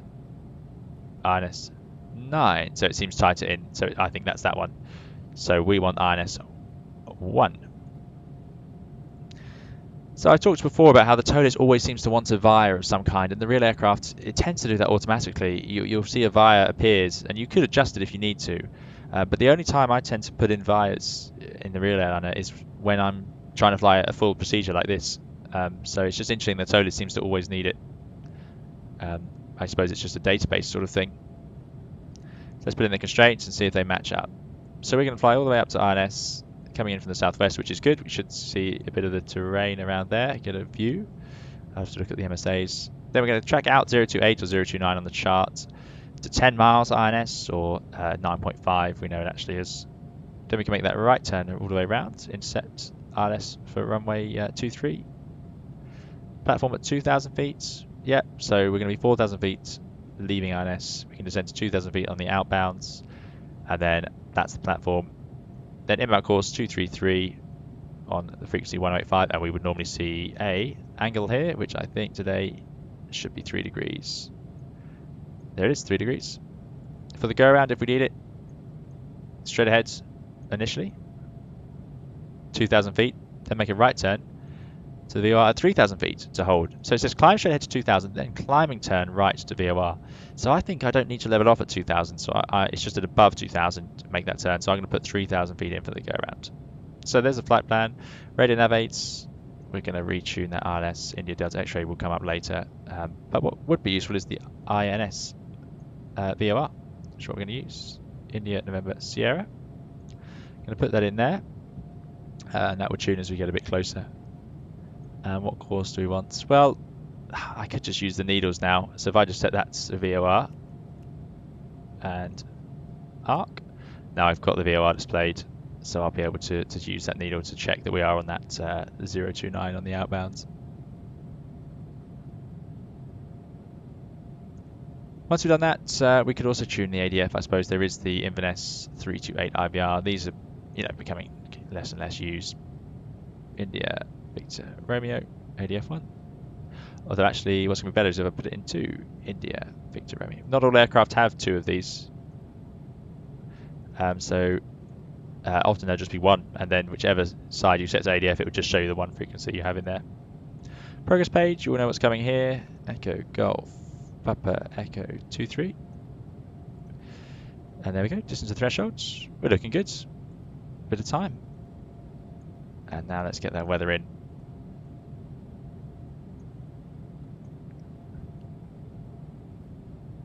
So 240 at 6.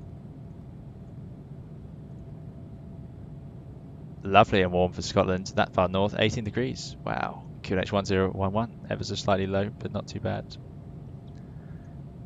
MDA, what would it be? What will it be? Have we got normal Cat 1 minima, 221 or 200? So 221 MDA, there it goes. Elevation is only 20 feet. Definitely a flat full landing. Definitely medium water brake and maximum reverse for this one. And for the go around, we've already agreed that's going to have to be 3,000. Fuel prediction, yeah, 2.1 extra, even with our alternate, not surprised. Secondary, copy active. And I think we are reaching, have we put, my thrust lever is causing me problems again. Let's get this back to the climb. There we go, right. I think we are just starting to enter the airspace. Yeah, we're just reaching Newcastle. Oh, not that one, that one.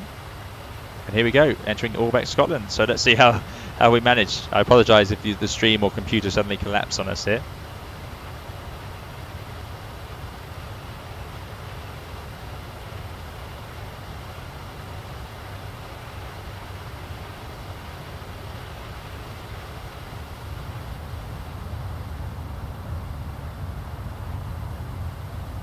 Love it, and we're not actually. I mean, is this default? Am I getting confused? Is that default X-plane? That's really nice if it is. You guys will be able to tell me. I'm probably embarrassing myself now. But as we get further north, it's definitely going to be ORBX. I did check already today. I can feel the frame rate starting to struggle. It's a shame about the clouds. We may have to adjust the weather slightly if we need to. But yeah, soon. Certainly by Edinburgh we should have ORBX scenery. I know I can cheat, I think. If I did max FPS, but it might lower the auto gen. But it's going to give us a clearer clue of what we're flying over. Because that looks like default to me, this stuff down here. But those hills certainly didn't. Yeah, Carda agrees, looks like ORBX, good. Well, that's embarrassing. These hills look really nice, so that's why I'm quite confident in that. Let's have a look, there we go. Well, this might be a wing, a more normal wing view one. There, look at that, brilliant. Lovely sunset. Mateo thinks it's default.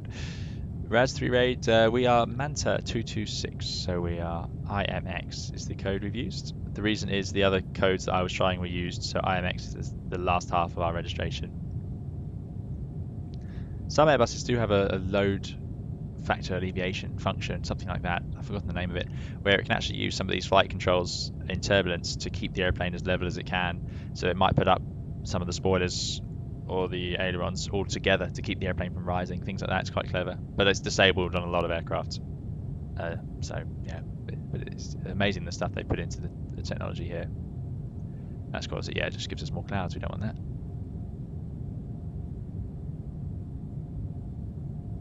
Yeah, I mean, if it's default, which it could be, because we are quite far south, and I don't think I've paid for that much scenery. The hills there were really nice. So that's graphically X-Plane is really good. I mean, I've been so impressed ever since I've come over to it. Look at that, lovely. This could get embarrassing if I, having promised it, fly all the way up there and we find out we haven't got any ORBX loaded up at all or something silly.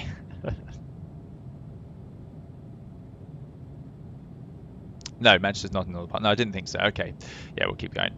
We'll keep heading north. False alert, everybody. Sorry about that. Let's have a look at our fuel. How are we doing? So we've burnt 3 tons. If I add 3 to 5, that's going to be 8 tons plus 200, so 8.2, which is what we started out with. It is balanced. We got it in the right place still. Looking good. 2.6 tons. Been going for an hour. Not bad. So descent points from 340, somewhere about 120 miles, but we don't actually need to be, we're not going straight in, we're going to head around a little bit. So I'm going to be a little bit higher than the normal plan. It should have a descent bar, yeah, so that should be pretty reasonable. What we might do is let's have a quick look at our chart. And I'm curious, does this format, let's bring it up. Something that we would definitely be checking carefully is the MSAs for a flight like this. So here's operational impact. So obviously you increase the weight by a ton, you're going to burn more fuel. And that's the problem with carrying extra fuel. If you carry 500 kilos of extra fuel, that's going to add another 15 kilograms of fuel burn. So, you know, you're trying to balance these things. If you need the fuel for safety reasons, then you need it. But it's not something you'll do just for the fun of it, obviously, because it's very, very wasteful. But yeah, you take what you need, obviously. There aren't many problems that are made worse by extra fuel, but there are some. There aren't many. Thank you very much for subscribing. Capo Coco, thank you for joining us. I hope you're enjoying the stream. Don Jones says, when you put the runway threshold into the progress page, does it show direct distance to the runway or include the routing distance of the start? No. Great question. Very importantly, that is a direct route. That is from me to that threshold right now is 156.1 miles on the 350 bearing. So as you can see, that would be basically straight line up there, 350. So the one that gives me my actual miles until I land on the threshold at 23 is this page, the flight plan page, 194 miles. So there's a good 40 miles difference between the two because of that extra routing around the back.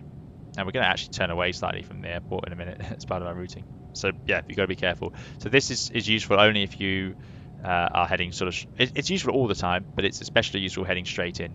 It gives you a good clue.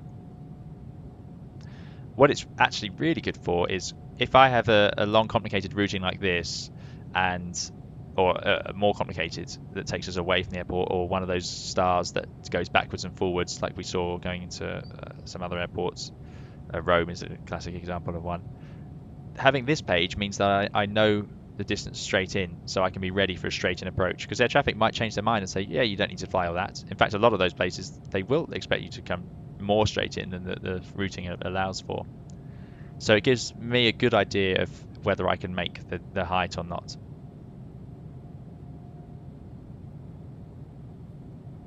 Matteo says, ORBX is going to start just a few miles north of Carlisle, but only west of it until Edinburgh. Oh, I see. Interesting. Oh, well, so we're going to be all the way up to Edinburgh. Although we are passing Carlisle fairly soon, actually. And we're going west. So I won't turn right then. I'll stay here, and we'll go nearer to Glasgow. Now, Glasgow does make my frame rate really suffer, so I'll be interested to see how it does. Right. I'm still on VATSIM, I think. 1228. Just have a quick check of that.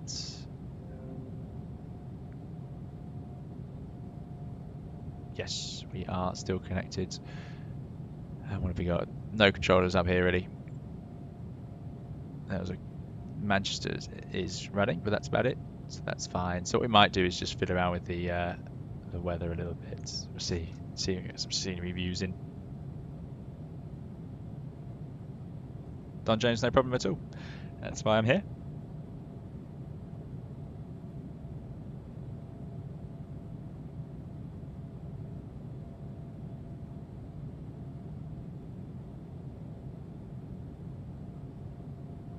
We've got that huge, huge headwind. I mean, 76 knots. That's quite a reasonable headwind. That will add some time to your day, especially if you were flying further.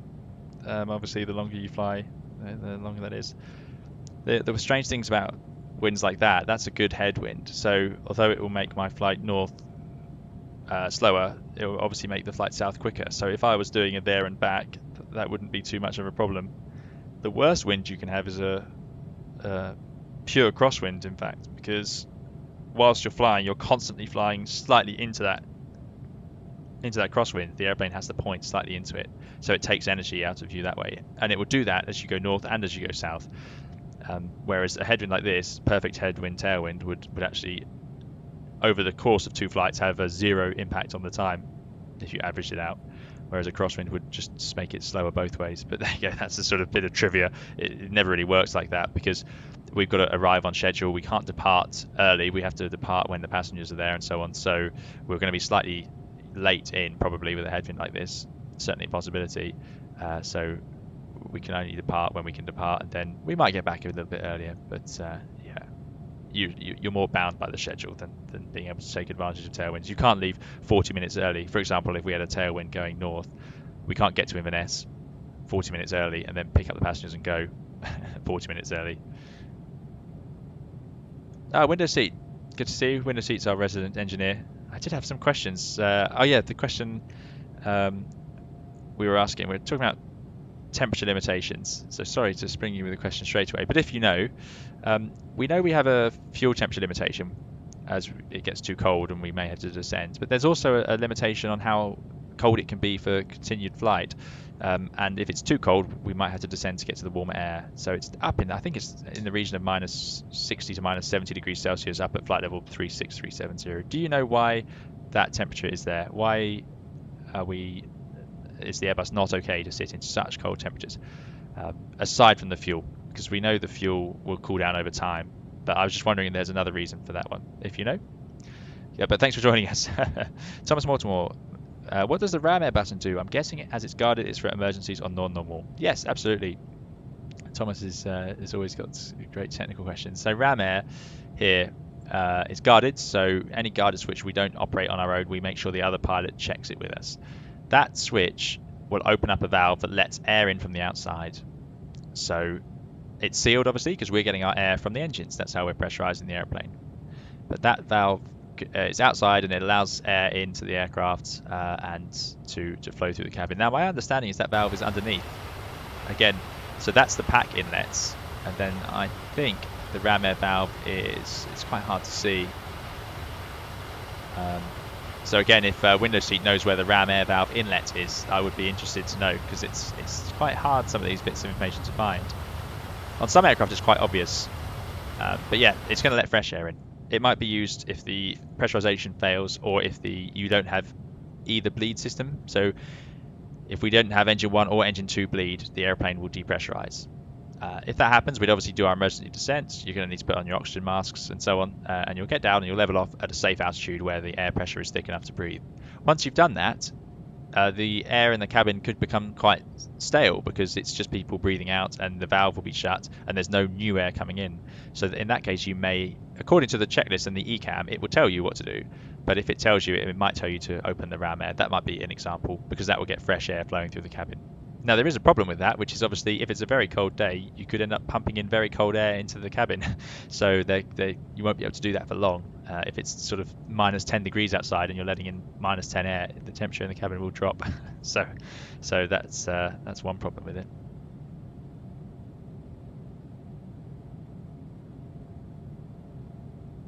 Ryan Videos 94, good to see you. Thanks for joining us. 60FO. says, would you ever adjust cost index based on cruise winds? It's interesting. The cost index takes into account the winds usually. So if we had a really strong tailwind and you put in the same cost index, that speed would be lower. So the airplane knows, and it will adjust it accordingly. I don't know if the Toliss does for sure, but certainly the real aircraft does. So if you're flying with a strong tailwind and you put in a high cost index, you'll be surprised how low the speeds are. And if you put in a strong tailwind and you put in 0 as a cost index, the most efficient one, you'll be flying very slow, basically back at green dot, because the air is just pushing you along. So yeah, it is interesting. Don Jones says in the Embraer 65 sat 45 tat as a minimum. There you go. Yeah, I think it's gosh, it's a limit that we don't see very often, but it's in the region of the minus 65, maybe it's up to minus 70 static air temperature. We don't have the same tat limitation. I haven't seen it anyway, but I may be wrong on that. It's been a while since I've been in those conditions, but that's interesting. There's a tat. Don, is that the Embraer? I'm trying to remember. Is it the Embraer 145?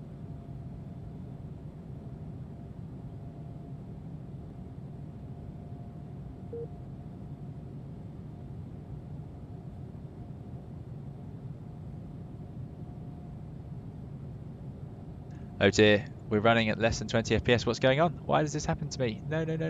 Let's close some things. That's auto. Max FPS. I think it's loading in ORBX right now, which is causing us a few headaches with the frames per second. Oh, I can't even see it. How frustrating.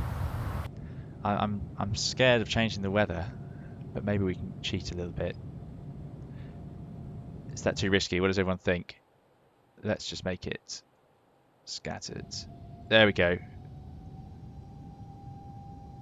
But that's changed the wind slightly. Now I don't know what the rules are with that sim doing that, but I think that's going to be okay. But now we might actually see what's going on. But we have certainly lost our wind, and now those engines are going to have to run at climb thrust to get us back to cruise speed.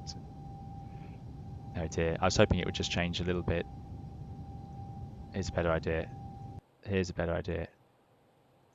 Let's set that back to real world conditions. And then let's get rid of that cloud layer.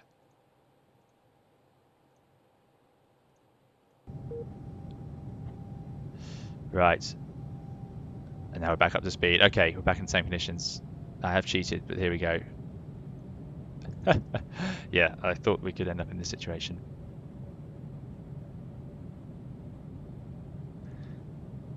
Thomas Mortimer says, does the outflow valve close if you have a bleed failure dual engine? So the outflow valve is trying to pressurize the airplane. So if it sees that it can't, it's just automatically going to try and close. So if I go to press, which is that one, you'll see this is the outflow valve here. So it's pretty much, it's letting a little bit of air out. If I turn off the, I don't know if the Toliss is going to do it, so I don't want to put us into a strange situation. But basically, if you don't have pressurization, it will automatically close to try and keep this cabin altitude and the vertical speed at 0. So yeah, it will do that itself as long as it's in automatic mode. So yeah, it is a bit like opening the car window instead of the air conditioning. Don Jones, yes, Embraer 145 or Legacy. Yeah, that's very nice machine. Yeah.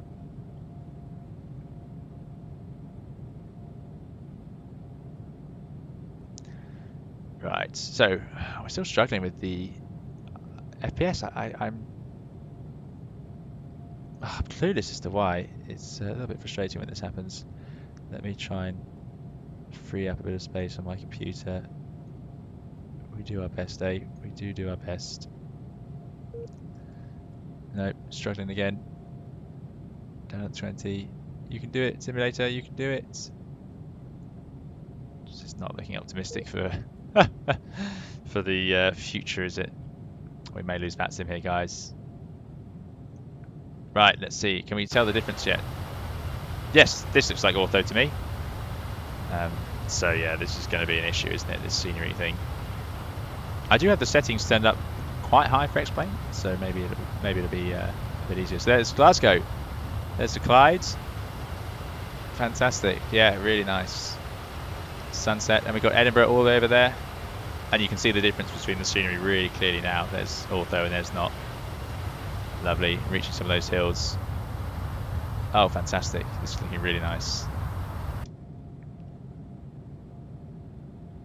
Yeah, Don, I was. Window seat does know, but it's a strange one. I have looked before, so maybe I'll come back to you guys on another stream if I figure that one out. I don't know if you know, Don, why it's so limiting on your Embraer. Out of interest. Matteo, no, I haven't. Into the Night. Is it a French series on Netflix with the on that set on that Airbus? Is that the one you're talking about? I might have seen the trailer for it. Yeah, yes, Pepper. I have closed some tabs. The problem is the stream software takes up a bit of the breathing space. I can close it. A couple of applications. Right. Anyway, we're getting close to our descent point. Should be heading down soon. I wonder if I can see Matteo behind us. Oh, look at that. I mean, the graphics here are remarkable.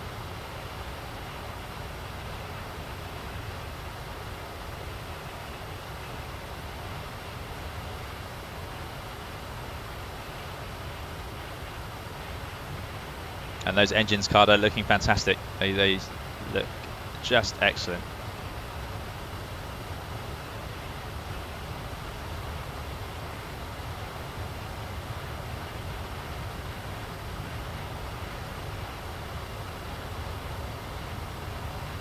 Window seats, although I'm sure Don will say shortly. The question we were trying to work out is that there's a lower temperature limit on the Airbus up in the cruise.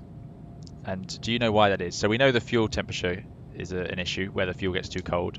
But assuming the fuel isn't too cold, there's also a temperature limit on certain flight levels. So if it's exceptionally below ISO, if it's just sort of sitting at -60, -70 degrees Celsius, do you know why that then becomes a limiting temperature on the Airbus? I know it is. It's just the exact reasons. I was wondering if we had any more insight. But of course, no shame if you don't know. It's a deep technical reason. I'm sure that it could even be from limitations in terms of testing. But yeah, it always amazes me that we have these aircraft that we fly around in, regularly. They're quite happy at -50, -60 even degrees Celsius, and then as soon as they're on the ground and it's 1 degree Celsius, you have to get them de-iced and all looked after, and start thinking about taking water out of the systems if you're going to leave it in the cold for too long and so on. They're just not happy. But in the cruise, they're quite happy. It's amazing. Oh, there we go. For that series, Matteo saying somebody on foot manages to catch up with an A320 on takeoff, survives in the landing gear bay at 40,000 feet. Right, well, where to start with that one? You won't be getting to 40,000 feet on the any of the short-haul Airbuses, I'm afraid. They only go up to 39. Right, let's get our descent going. So, let's start down at 200. Let's use manage des, thrust idle des, and away we go. Now, what I was going to look for was, do they include MSAs on this? Terrain clearance check disabled. Interesting. So maybe the way I've got that set up. So as I said, in real life, this would be a very careful time to check MSAs for the entire route, and it's normally written here. You'll see the MSA for each leg of the flight. Minimum en route altitude, there we go. 27, 26, 26, 26, 23, 11, 4,500, gab, top of descent. So it's 5,700, then 5,300. So I'm going to say 5,300, 4,009, 4,800, 3,100. So that's telling me that 6,000 feet is probably our MSA as we head down here. So that's what I'm going to... Oh, no, we'll keep that open. That's what I'm going to make sure we don't go below until we're out in that procedure. So we're going to be 6,000 feet overhead the airfield. We'll head outbound. As soon as we're at the VOR, we can get down to 4,000. So maybe if we're visual in this valley, once we get over here, we might be able to do it, because I've got 5,000 in that sector. So let's set that up, actually. That'll be useful to use. And this is a place where you would definitely need to keep your eye on your terrain. The VIX is the INS, Indian November Sierra. How are we doing on the speed? So this is where the descent mode is a little bit risky. The Airbus will just keep putting the nose down, and in the real aircraft, it could be a bit more aggressive than this actually, and you could soon go through that top limit. So something to be careful of. I think 10,000 feet is safe. I know 10,000 feet is safe, so let's do 10,000. Okay, based on the INS, we're going to have 090270, so the easy radials. In fact, what I might do, because we're going to follow the procedure, let's put in the 270 and the 360.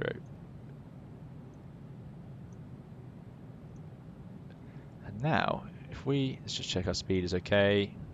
Seems to be okay. So what will happen is this maximum speed or this target speed, sorry, will stop. And then that will mean that this maximum target speed will stop, but the Mach number limit should increase away from you. We'll see. Depends what speed it's trying to descend at. It does look like it's trying to descend at a crazy speed. It's trying to descend at 340. So actually, there's going to be no spare room for being high here. So what I'm going to do, just to make sure we don't get into trouble here, is thrust idle open descent. And let's put it into speed mode now, 330 knots. And then I'm going to need to use the speed brakes for a little bit. See how close it gets. Speed brake out, because it's very slow at raising that nose. It doesn't like to do it because it puts a lot of G-force on. So this is just something you've got to be careful with. There we go, speed's coming back. We're in open descent, almost on profile again. So I'm just going to use the speed brake, get slightly below that profile, and then I can put it back into managed descent mode.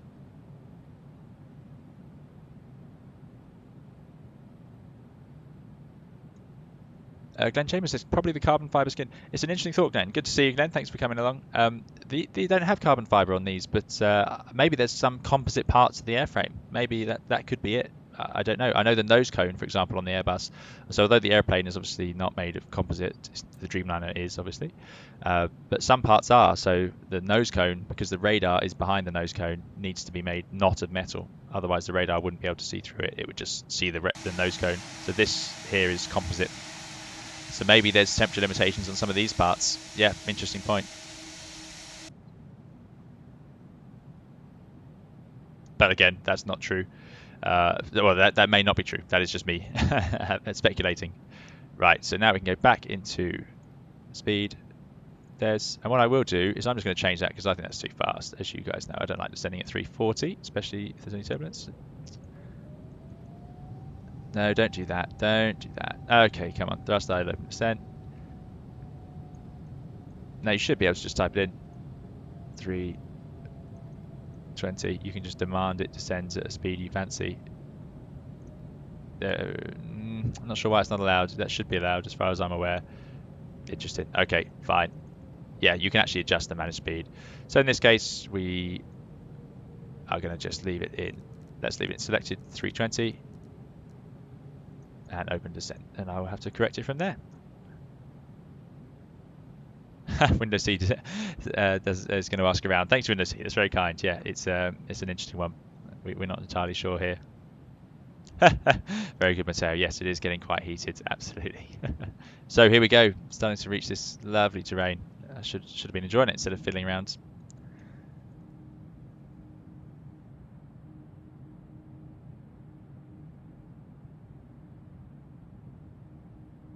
Yes, I do apologise to any of you watching who aren't interested in the temperature limitations of the Airbus, but it's something that once you get the idea, you want to know. You just just get it. It gets to you. Lovely, amazing, amazing.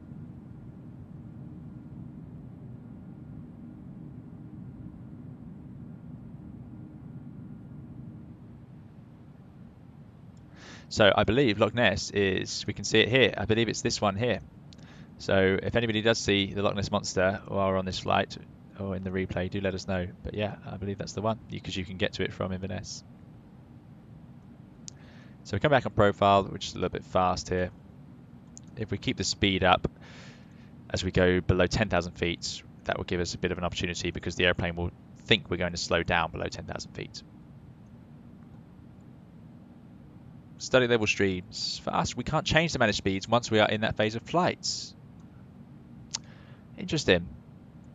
Yeah, I must say I was expecting that to work. But typically, you're right, you would have adjusted it earlier. So perhaps I've never tried it in descent already. Because usually what happens is in the briefing, you'll be going through these pages, and if you see a high speed in there, you'll adjust it then. I completely failed to do that today because I was expecting to leave it in des mode. So yeah, interesting.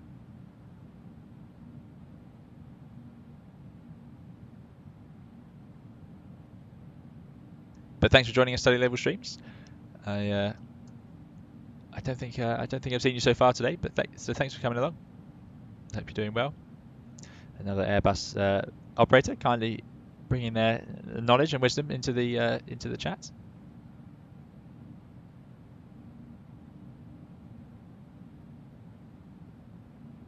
So what I'm going to do, we know we can go to 6,000 feet. Let's get that QNH up. 1011. So very important, you're on the QNH before you're dealing with the terrain. The ATIS for your airport will give you the transition level. Oh, we've got here some wind turbines. Look at that. Oh, amazing. Right, I'm very impressed with ORBX, definitely. That's great fun. And we can start to see the airport. There it is. There's Inverness. There's Loch Ness. Brilliant.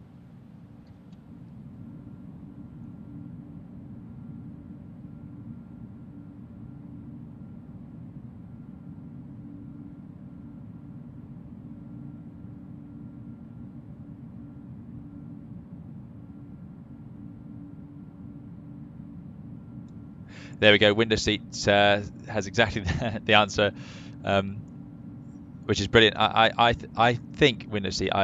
That sounds like a very reasonable possibility that's where they tested it. And if they haven't tested it colder, they don't want to say you can fly it colder, so they'll just say nope. That's where we tested it. That worked. So that's the speed you can go to. So yeah, very good. Thanks, window seat. So yeah, it makes sense. I mean, it's rare, but it does happen. I have had flights where we've had to get there and then think about it and then go, we better descend. The temperature's just dropping too much and it's sitting just outside that limit.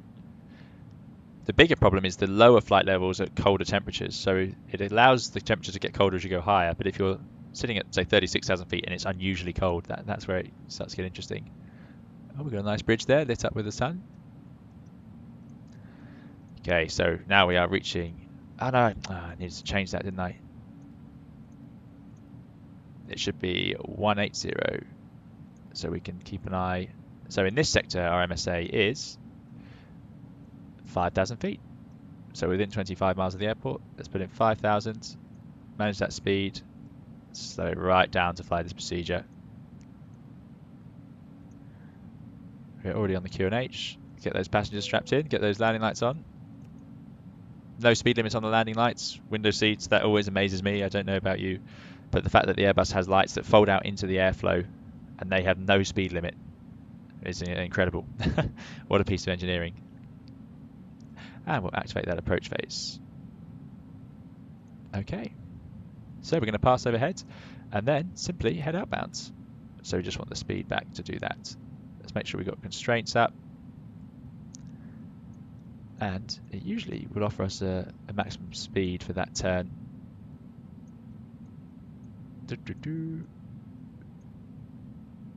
ATC aircraft may not descend below 3.5 after passing 10, that's fine. Okay, well, we're going to fly very, very straightforward, really. LS buttons up. Now, I haven't actually done an approach into Inverness, so I don't know what sort of scenery issues we may encounter. Okay, speed brakes away. 5,000 feet now. Let that speed come back. I think I'd reasonably want to be below 185, which is often a maximum speed for Cat C airplanes, before we do that turn to make sure we can get it under control for the return in.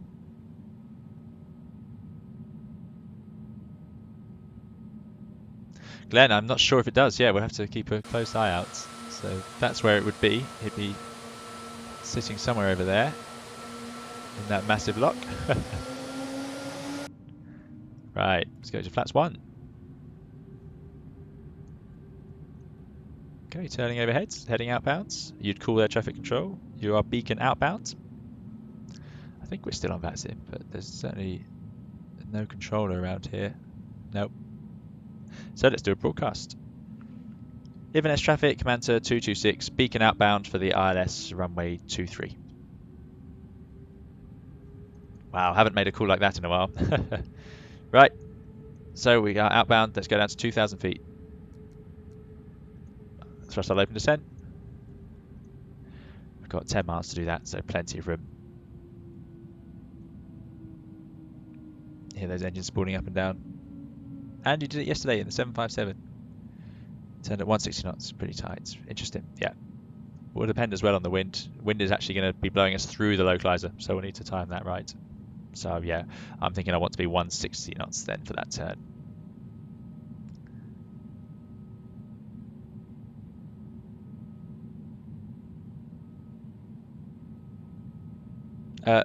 Thank you for joining us, ORBX.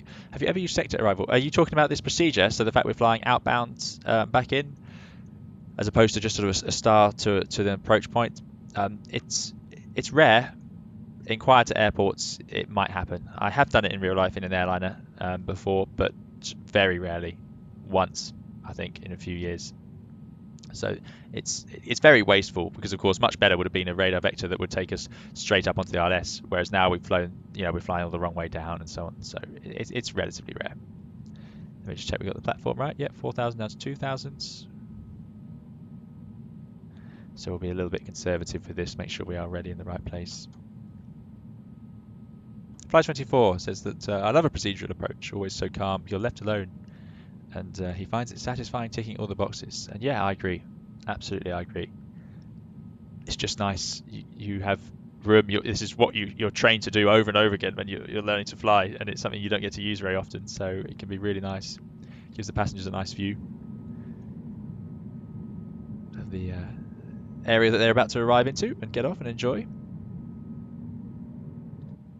Okay, heading out to sea. Right, let's get that rate of descent. We don't need to be doing anything more than that now. Everything's under control. Let's get flap 2 out.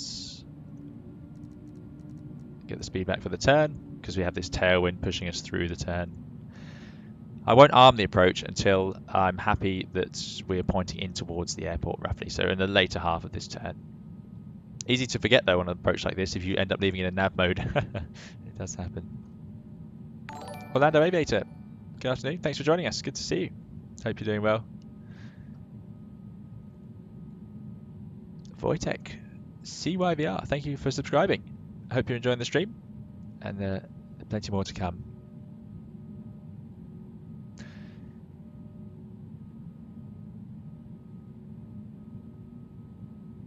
Right, around we go. 160 knots. Radio altimeter should come alive at 2,500 feet over the sea, so that will help us confirm that our QNH is right. And I'll just let the traffic know. Inverness traffic, Manta 226, turning inbound, ILS runway 23 to land. Right, let's wait till we're pointing a bit in. Yeah, there's engines spooling up, and this is why, yeah, it's not that efficient, because we're obviously revving the engines and burning a bit of fuel. But lovely and calm. This is, again, where the Airbus is very clever. When you're flying this, when you're training, there's a radio altimeter, so that is correct. At 2,500 feet, that matches exactly. Yeah, when you're learning to fly and you do this sort of thing, you just bank the aircraft yourself and you have to work it out, whereas the Airbus will follow this green line and it will roll out perfectly on the centre line. It's amazing. So even if we were a bit faster, it would just fly a greater bank angle. It's really, really good stuff, which you obviously don't have the luxury of. So what we would end up doing in a small aircraft that couldn't do this, we would have to do that turn and we would do it ourselves and get ourselves onto a sort of intercept heading and work our way in. I mean, it's all so easy in an aircraft like this, isn't it? It flies the outbound track for us as well, so we don't have to add in the drift or anything like that, which is what you'd have to do otherwise. Yeah, really good. So here we go, coming around to the right. Just starting to point inbound now, so let's arm the approach. Second autopilots, ISO block, they're both armed in blue. Autopilot 1 and 2, and Cat 3 dual. Excellent. And where is it? Somewhere out there? Somewhere closer in? No, it must be out here somewhere. Quite a hazy afternoon. I think it's there. Daily Dose of Aviation. Good afternoon. Thanks for joining us. We are in the final stages now of our arrival into Inverness in our Neo Pratt & Whitney Carda Jowol The expert himself has made this kindly for us.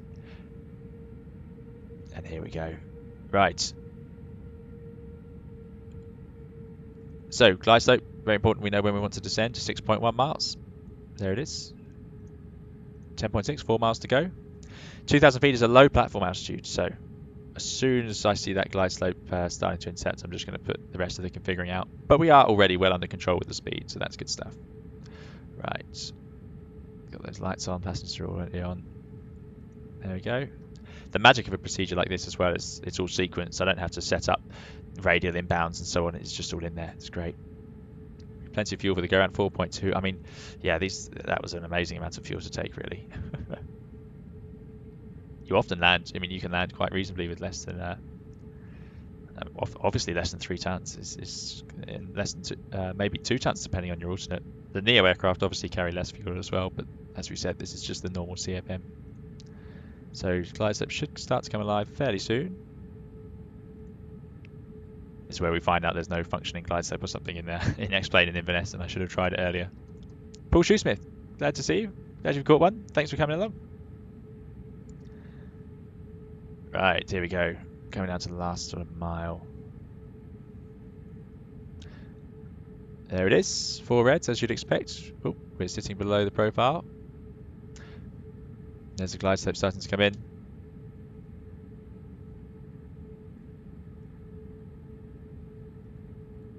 So what we'll do is, as the speed's already back, we'll start down, set that going altitude, and then immediately drop everything out. So glide slope star, set going altitude, 3,000 feet is in. Let's drop the gear and manage the speed. Now we're coming in on final. Inverness traffic, Manta 226, final approach, runway 23 to land, currently 6 miles from touchdown. I wonder if Matteo is still out there. I haven't seen him on the traffic. Right, flaps to 3. Shouldn't really go below the F speed. It wouldn't automatically. And flaps to full. Gears down. Arm the spoilers. Stick the last lights on. Cabin, give them the ding. Here we go then. Back in the Airbus. Fantastic. Quite a high VAP. It's, I think, because of that headwind. What wind does it think? So it thinks there's 6 knots on the ground. We've got 9 knots up here. So yeah, it will add 3 knots onto that speed until that wind reduces. So I hope X-Plane has the updated wind on the ground. Otherwise we'll have extra energy as we come over the threshold, which is obviously not ideal on a short runway like this.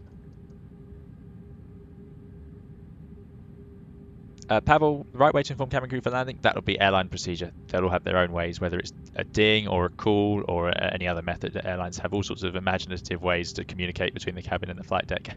So yeah, there's no specific one. Even in traffic, Oh, there's Matteo. And you get this cabin ready on here, which is really good to tell us. Not all airplanes have that, but that's a great feature. Okay, right, final approach then. What I would need to do is make sure I get out of the way for Matteo, which is going to be, it's quite easy here. We're just going to come off at the end.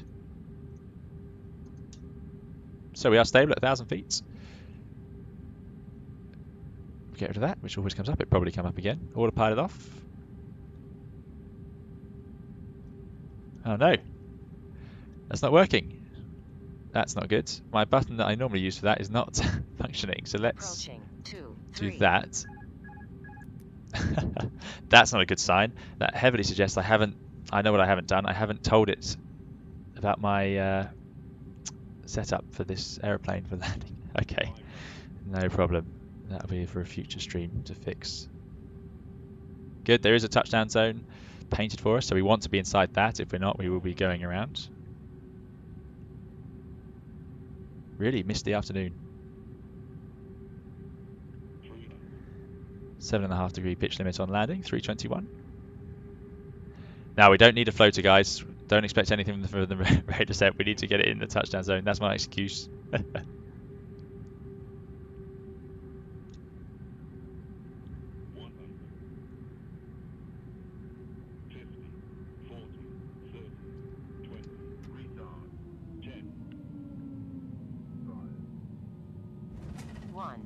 Get those reverses out. Max reverse. Medium auto brake doing its thing. 70 knots, reverse idle. Okay, there we go. No problem. It's amazing. Medium auto brake on a light aircraft has an amazing effect. Back to taxi speed, we can go to forward idle on those engines. We'll have a look at those engines in the replay, Carda, so we can enjoy those animations that you put so much work into. And let's get ourselves out of the way. And here we are. Welcome to Inverness. Thank you very much for joining us for the flight. We will go and do the replay shortly and enjoy some of the scenery. And we got a few guesses. No, that was not. I know we've had a few ridiculous rates of descent according to my landing rate monitor anyway in the last stream. So there was nowhere to go but down, I'm afraid, on the the landing rates. But excellent. So let's get ourselves off here so Matteo can have behind us. You want to have it very much under control, and you certainly want to make sure your brakes work. You don't want to roll to the end of a runway like this and then find out they don't. Get ourselves over the line.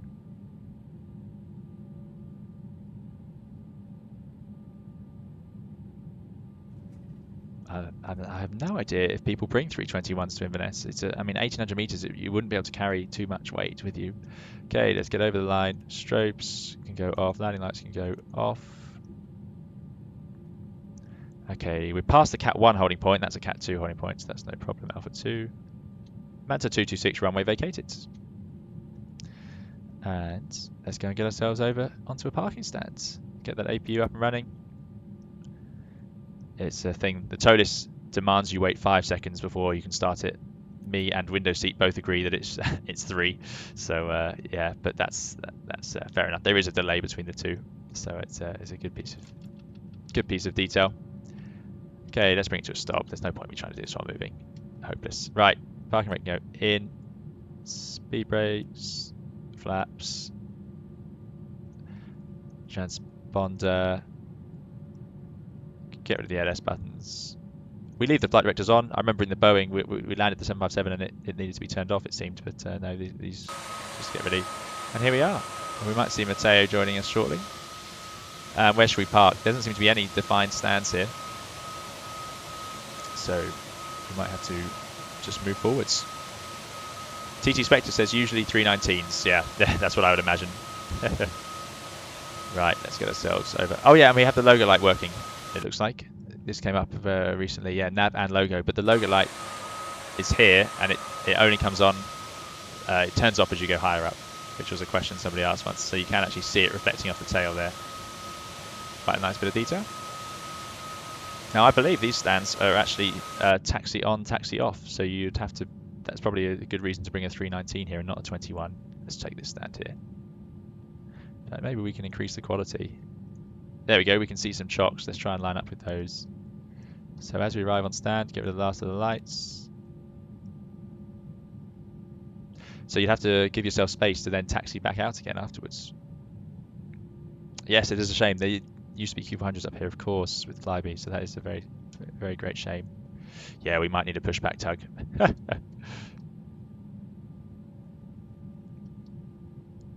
Although, again, I always say it is incredible, the manoeuvring ability of these aircraft. Maybe we'll see what happens. Let's get ourselves over this white line so the taxiway is clear.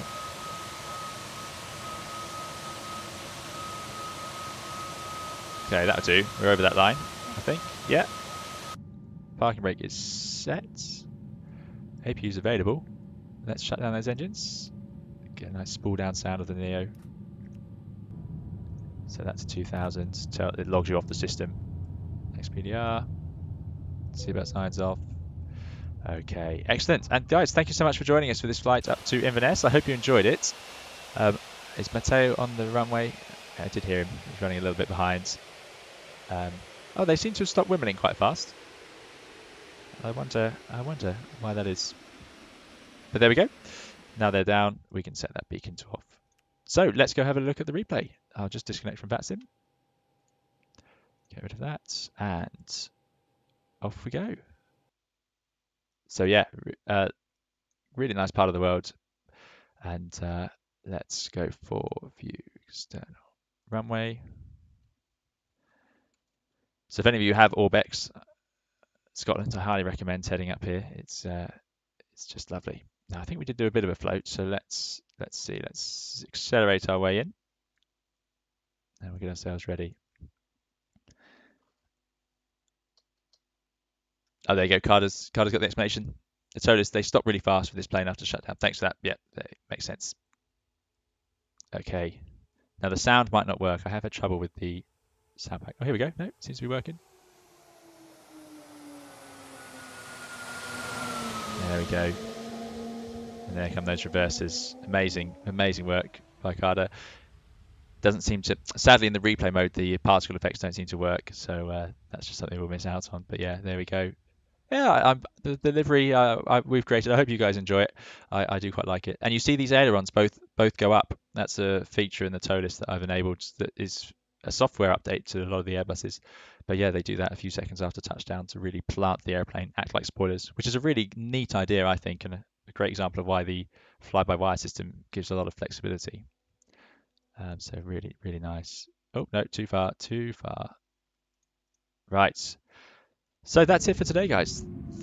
Thank you all so much for coming along, and I hope you've enjoyed the stream. And there'll be more coming. I'm hoping to do a couple of videos soon, so we'll get on the way with that. And yes, Microsoft Flight Simulator 2020 will feature at some point in the future, computer depending whether I can actually stream it or not. That'll be the limitation there, but we'll wait and see. So we'll get to have some fun with the Neo on that and compare it to this and see where we go. Oh, there you go. Andy has kept FSX for the Majestic. The Majestic Q400 was one of the best Q400s out there. Yeah, absolutely. No problem. Thank you, Pavel. Matteo, thanks for coming along. Oh, there you go. Matteo is coming into land now. Mr. Espresso, you're absolutely welcome. It's my pleasure. Glenn, thank you for joining us. Dougal, thanks for coming along and moderating. It's very kind of you. Carda, thanks again for this mod. It's just fantastic. So great work as usual. And I'm sure the whole community has many great thanks for you. So what I'll do is I'll leave the replay running in this wing view, and I'll do my usual. We'll begin a little bit of fade up music, which is by Fly24 in the chat. If you want to go and check out his channel, he's got lots of different music and some music he's written himself, which is where it comes from. And yeah, thank you very much for joining, and we'll see you again in another stream soon. I hope you will keep safe and have a great evening. Bye bye.